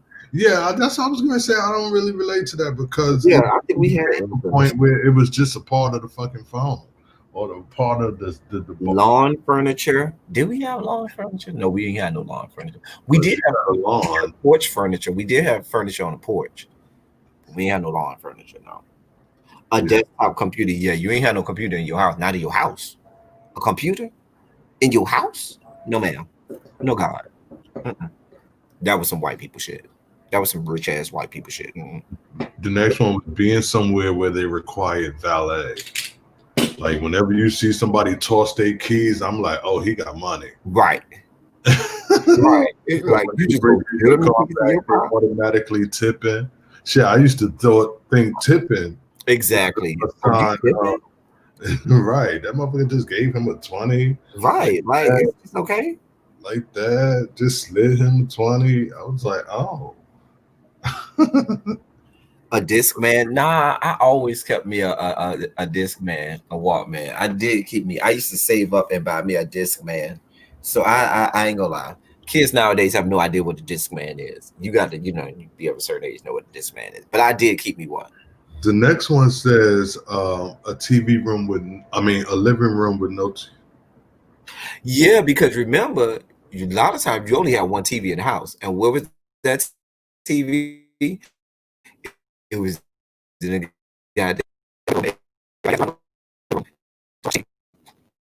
so I remember, yeah. So when you get in the house, that means everybody had a TV in their room. Hello? Uh, You hear me? Which mhm. one we left off at? We was A living room with no TVs. Not only that, also the word like a den or a but see, in my area, they didn't call it a den. They would say a Florida room. oh They wouldn't say a den. It would be like, oh, that's the Florida room over there, and that was kind of like a Florida term for, and they would even advertise it in real estate as having a Florida room, which was like it was really a den, but they called it a Florida room. Mm-hmm.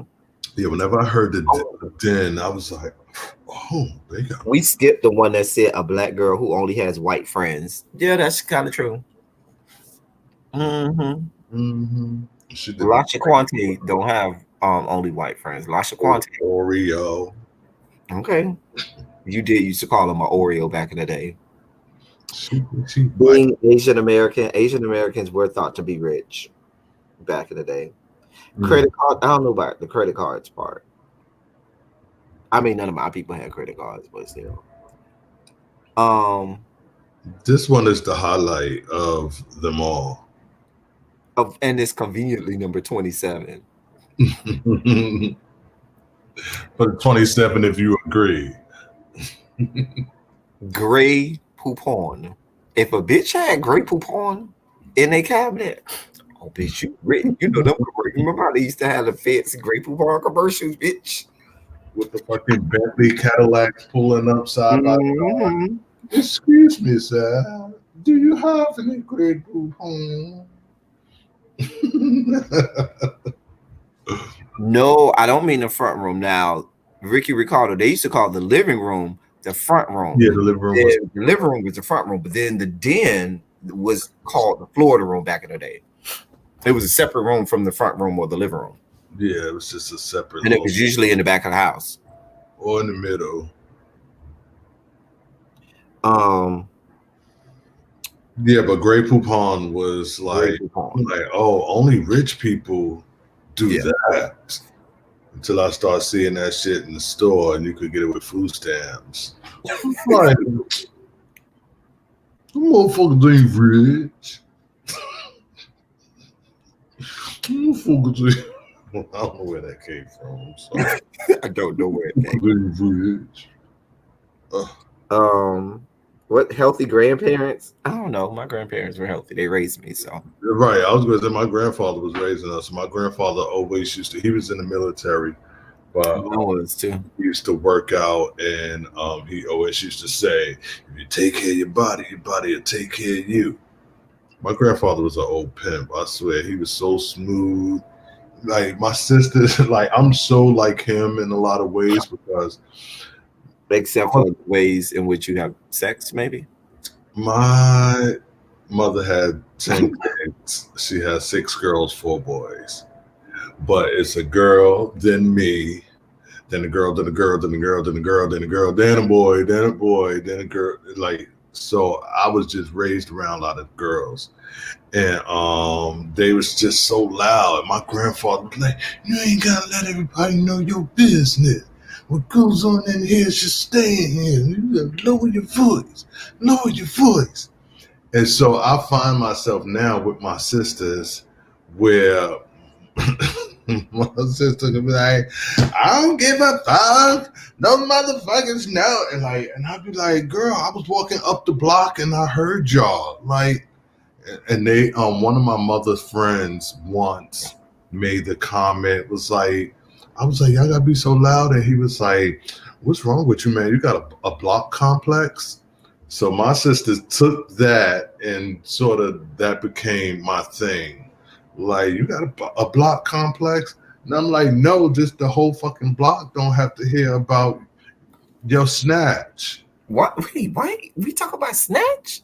No, but just you know. What's the next one? Good credit, yeah. Good credit was for rich people. Child. You know, some of us kids had whole bank accounts and whole light bills in our name. And we was like 5 and 6 years old. Like, why am I getting bills to my house and I'm 5? Why light bill in my name? But that's getting on the airplane, yeah. Getting on the airplane. Child. You flew? Y'all flew? Oh, y'all got money. Yeah, you was not getting on the airplane. Wherever you was, if it wasn't driving distance, listen, we even drove to New York. I remember that was one of our family trips one time. We went to go see our family that stayed in New York, and we drove. It's supposed to take 24 hours from Miami. It ended up taking us like damn near 2 days. My uncle, when I was living in North Carolina, my uncle used to, come up to New York a lot, and would have been a 12-hour trip because he had the radar scanners and all that shit. We used to go up here in like 8 hours. When you got that many people that we used to travel with, and then y'all on 15 passenger vans and shit. Oh yeah, it takes a while. It takes a while.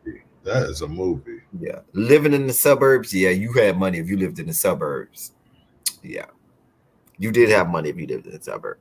Having a Super Soaker when they first came out. Now that is true. Remember when Super Soakers first came out? When I remember I wanted one so bad, and they had one. I think they had like the double pack. They had a water gun that had like a double tank that you could put on your back like a book bag, and it had this big tube that you would suck it and would draw the water from the tank, and just And I remember when I went to North Carolina, my first time going to North Carolina with my aunt for the summer, I packed that shit in my bag. And then I got down south and I was in the country and nobody was playing with water guns like that. So that I think I used that to like wind up like spraying my aunt's yard, like the different flowers and stuff. But it was like, and I brought my rollerblades. When I tell you, rollerblades was a rich people thing. They could have added that because black people, we ain't had no rollerblades. That was some white people shit. I had skates. Shit, I had metal skates that clamped. I remember the metal skates that was passed down from my mom and them that my grandma still had. Grandma, why are we using these metal skates from my mom and them time? They wasn't really even skates. They were like braces for the sneaker. They clamped onto the sneaker. Oh, I know exactly what you're talking about. And when I tell you them shit, she's like like that shit. Listen, I know time because my grandmother still had them when we were growing up. And I was like, Grandma, from mama them age, you gonna wear them. No, I'm not. I ain't tell her no, I'm not. I don't think by any estimation that I told her no, I'm not. I just went outside and never put them on. Anyway, Yes, I remember AOL. That's when I first started getting on. now number 33 says owning an inflatable pool. And you used to love to hear that ring. I mean, it was connecting. Number 33 says owning an inflatable pool.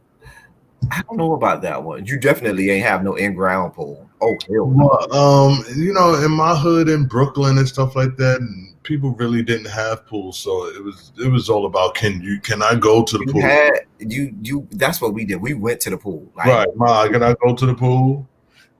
it used to cost a quarter. I wasn't worried about who had above ground and underground. No, ours was free, and we used to go in like groups of like 20. And then be like groups of 20 here.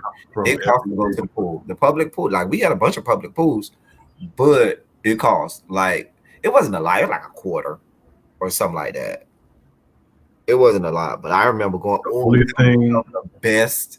Those were some of my best memories. Is going to the pool, and my aunts, they were in high school, so they would take me and my little brothers, me and my brothers, they would take us to the pool, and they would be out there flirting with the boys on the outside of the pool. We'd be in the pool swimming, and they was doing what we did, and we was doing what we did inside.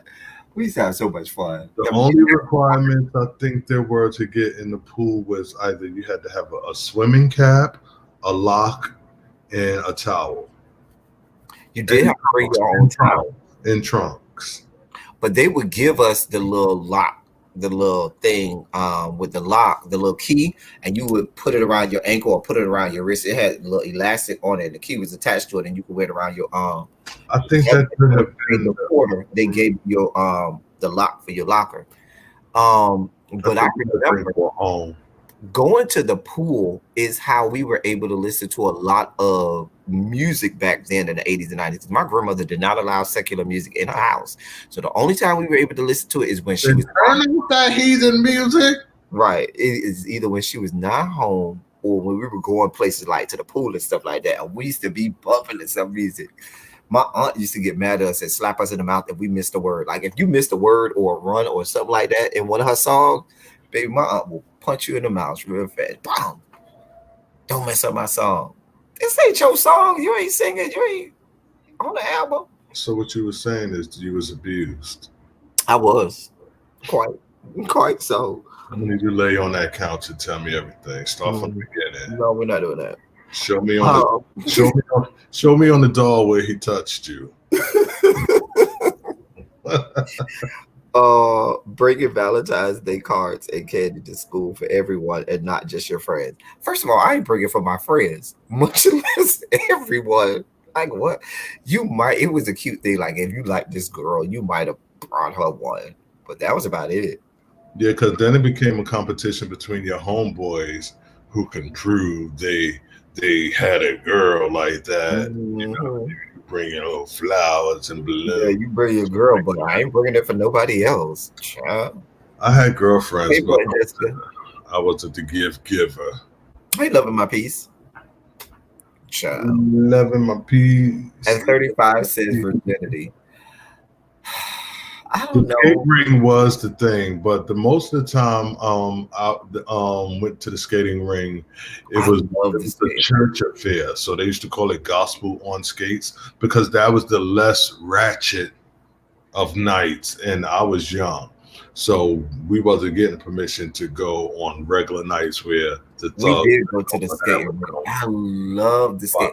I just hated the fact that when I left the skating rink, my ankles were always hurt because you go round and round and round same way, all the time. And then they would have that one song where they would reverse it, and you would have to go around the opposite way, and then everybody just started falling down because you couldn't skate the opposite direction because you had only practiced skating in one direction. I remember gospel on skates, and one of the main jams was, I want to thank you, Heavenly Father. Everybody like, ow. And I was only like 14.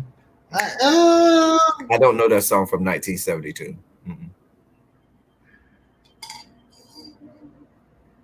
I don't even know why I come here. Y'all see how he treat me?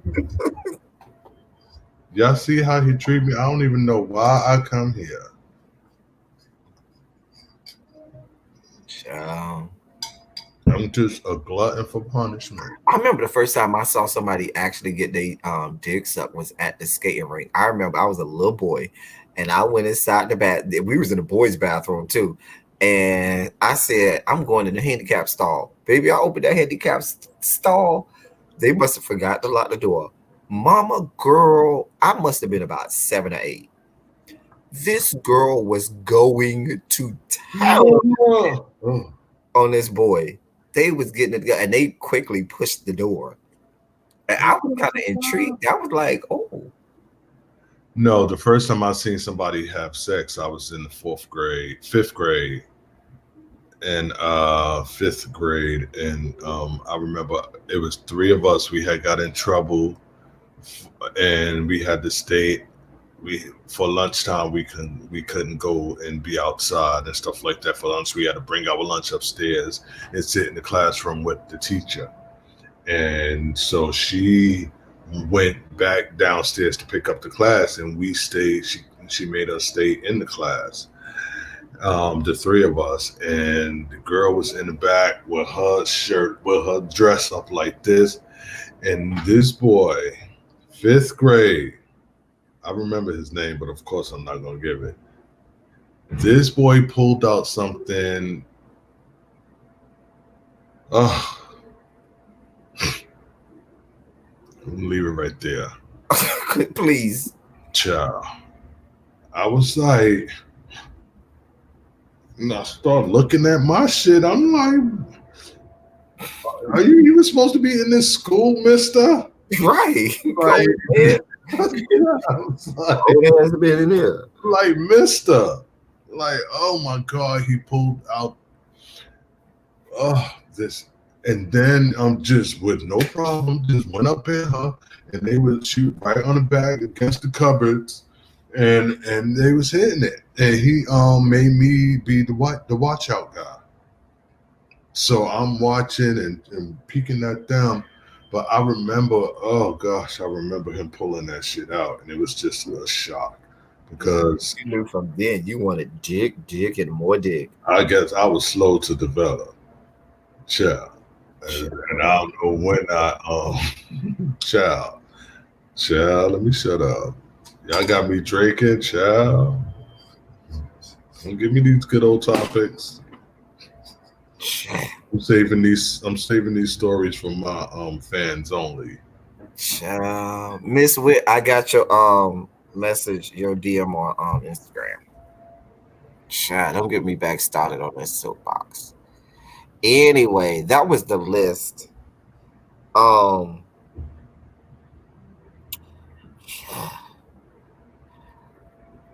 We've had such a good time today, Ty. Well, you may have, but I didn't. Well, oh well. Long as I get mine, if you ain't get yours, oh well. This is Honey Jack, straight no chaser, and it's only 12. Wait, it's only 12:50 in the afternoon. But it's Labor Day weekend. I got a haircut. Did laundry yesterday, so I got some cute outfits in waiting. Ooh, baby. All I need is a good old shower, and I'll be ready to ravish. So I said, I'm gonna go get me something to eat and get my ass right back in the bed and watch Ancient Aliens. A mess. Or I'm start. going to run an errand. I'm going to go run an errand. Then I'm gonna come home, rest up, and then later tonight I'm going to go not out to the club with these people, but I'll go social distance. You ain't going to no damn club. Oh, I know I'm not going to no club. I can tell you right now, I ain't going to no club, but I am going to go social distance.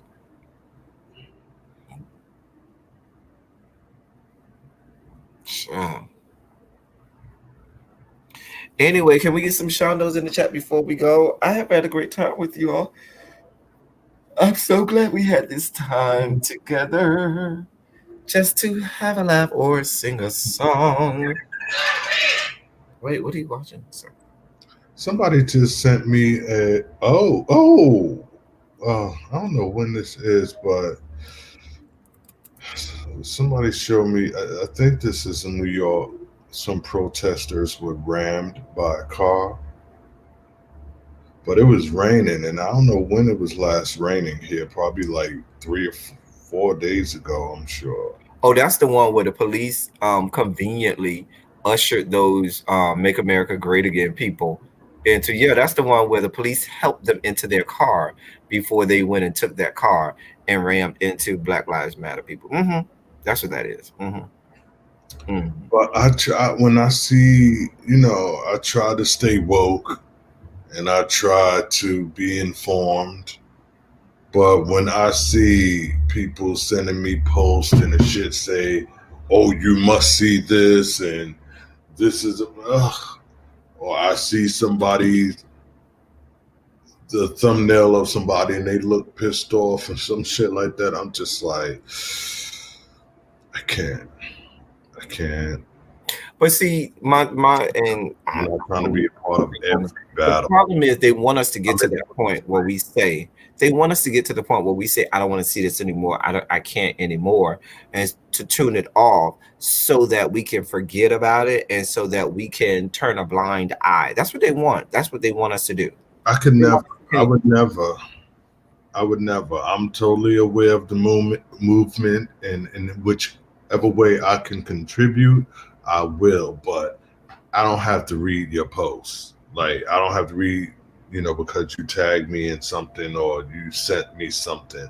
I don't have to get into all that because that shit starts like I'm very susceptible to depression based on history. But I've never been clinically diagnosed. But child, I'm not trying to.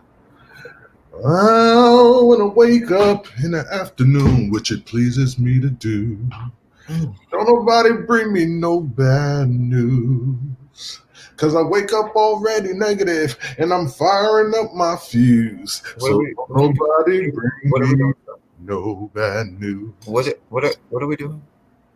I'm just expressing I don't want no bad news. Oh, no bad news. I mean, if you're going to give me a show tune, can you do Liza with a Z? That's my song. I love that. You know that's my Liza with a Z, not Lisa with an S, because Lisa with an S goes. Wait, no. We gonna have you do it, Ty. Y'all do not know Ty can do Liza with the Z, and when Ty does that, it is everything. Listen.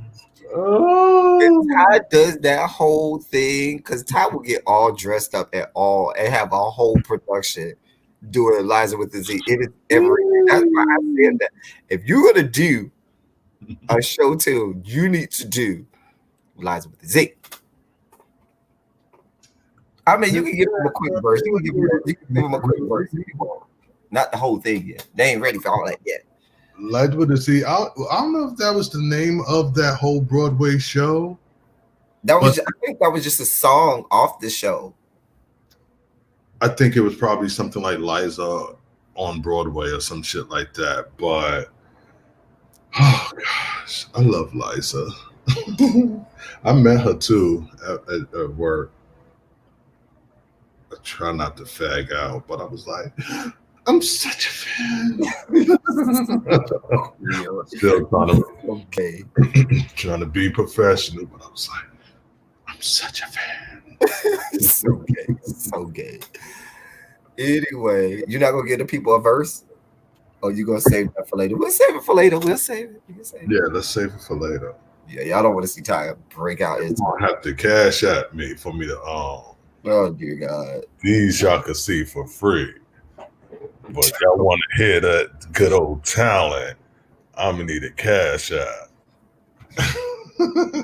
Oh, y'all know a lot about Broadway. Ty is very into Broadway. I love Broadway too. I could be walking through the street, my headphones in, whatever. I see a group of niggas on the corner and I'm trooping through like, nigga, like what's good? And all the while, I'm listening All the while he's listening to the soundtrack of Kinky Boots. Okay. Oh, wicked. Okay. Singing word for word all of Adina Menzel's part. Singing word for word every line and riff. Kinky Boots is in my playlist. Oh, I know it is. Just like Wicked is. If you don't got Wicked in your playlist, the problem is you, not me. Wicked, Kinky Boots. Patti LuPone is one of my favorites. That's why I love that episode of Pose when they had Patti LuPone on there, all the girls. But she must have wrote that in her contract that if I'm coming, I have to do a tune or two. Okay. I have to sing if I'm coming. But yeah, I love seeing her on. I wonder if she's gonna be back. But if she is back, trust she will be singing again. Of course. Oh, bitch, I got to draft tomorrow. God damn it. Let me get my self in order. And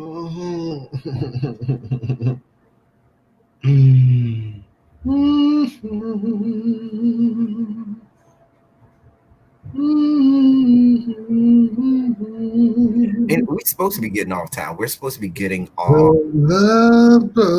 What's the rush? I ain't in no rush. I'm feeling it now. Put a 27 in the chat if you ain't ready to go. Hell no. We won't go. Hell no. Nobody put a 27 in the chat, sir. Give it a second. There's a delay. It's Saturday morning. You waking people up and shit. You want to entertain the people. Dance. You want to entertain. Go to hell.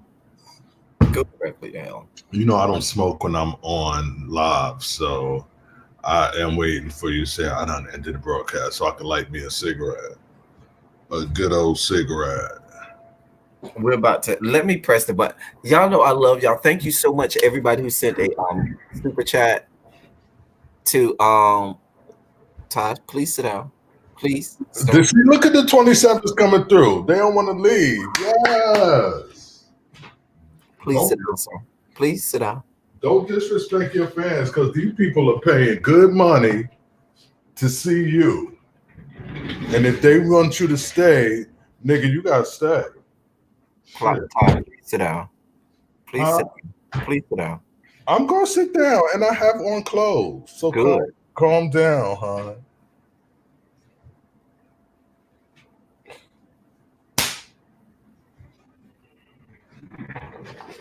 A mess.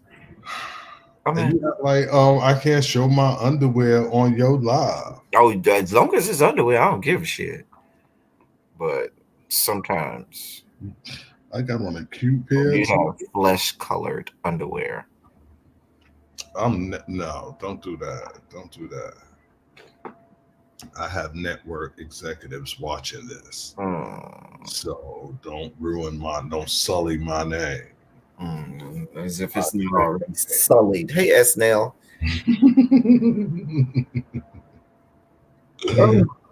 Anyway, thank you to everyone that's did a super chat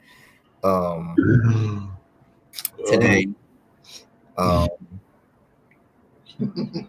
Just a mess. Just a damn mess. I'm not smacking. This is all a setup. So whatever happened, we should do a silly fucking Sunday where I get to tell y'all what happened, and because I had no intention, and blame MVN also, because I had no intention to start drinking this early. A mess. A mess. A complete and utter mess. Got to give the people. Got to give them what they want. Okay. Anyway, people, I have things to do. Ty has to go smoke. And as much as we would love to sit around, we do have some things to do today. Who gonna judge me, boo? Who gonna check me, boo? And we're going to get out of here. I love y'all. I love all y'all. Thank y'all for being vocal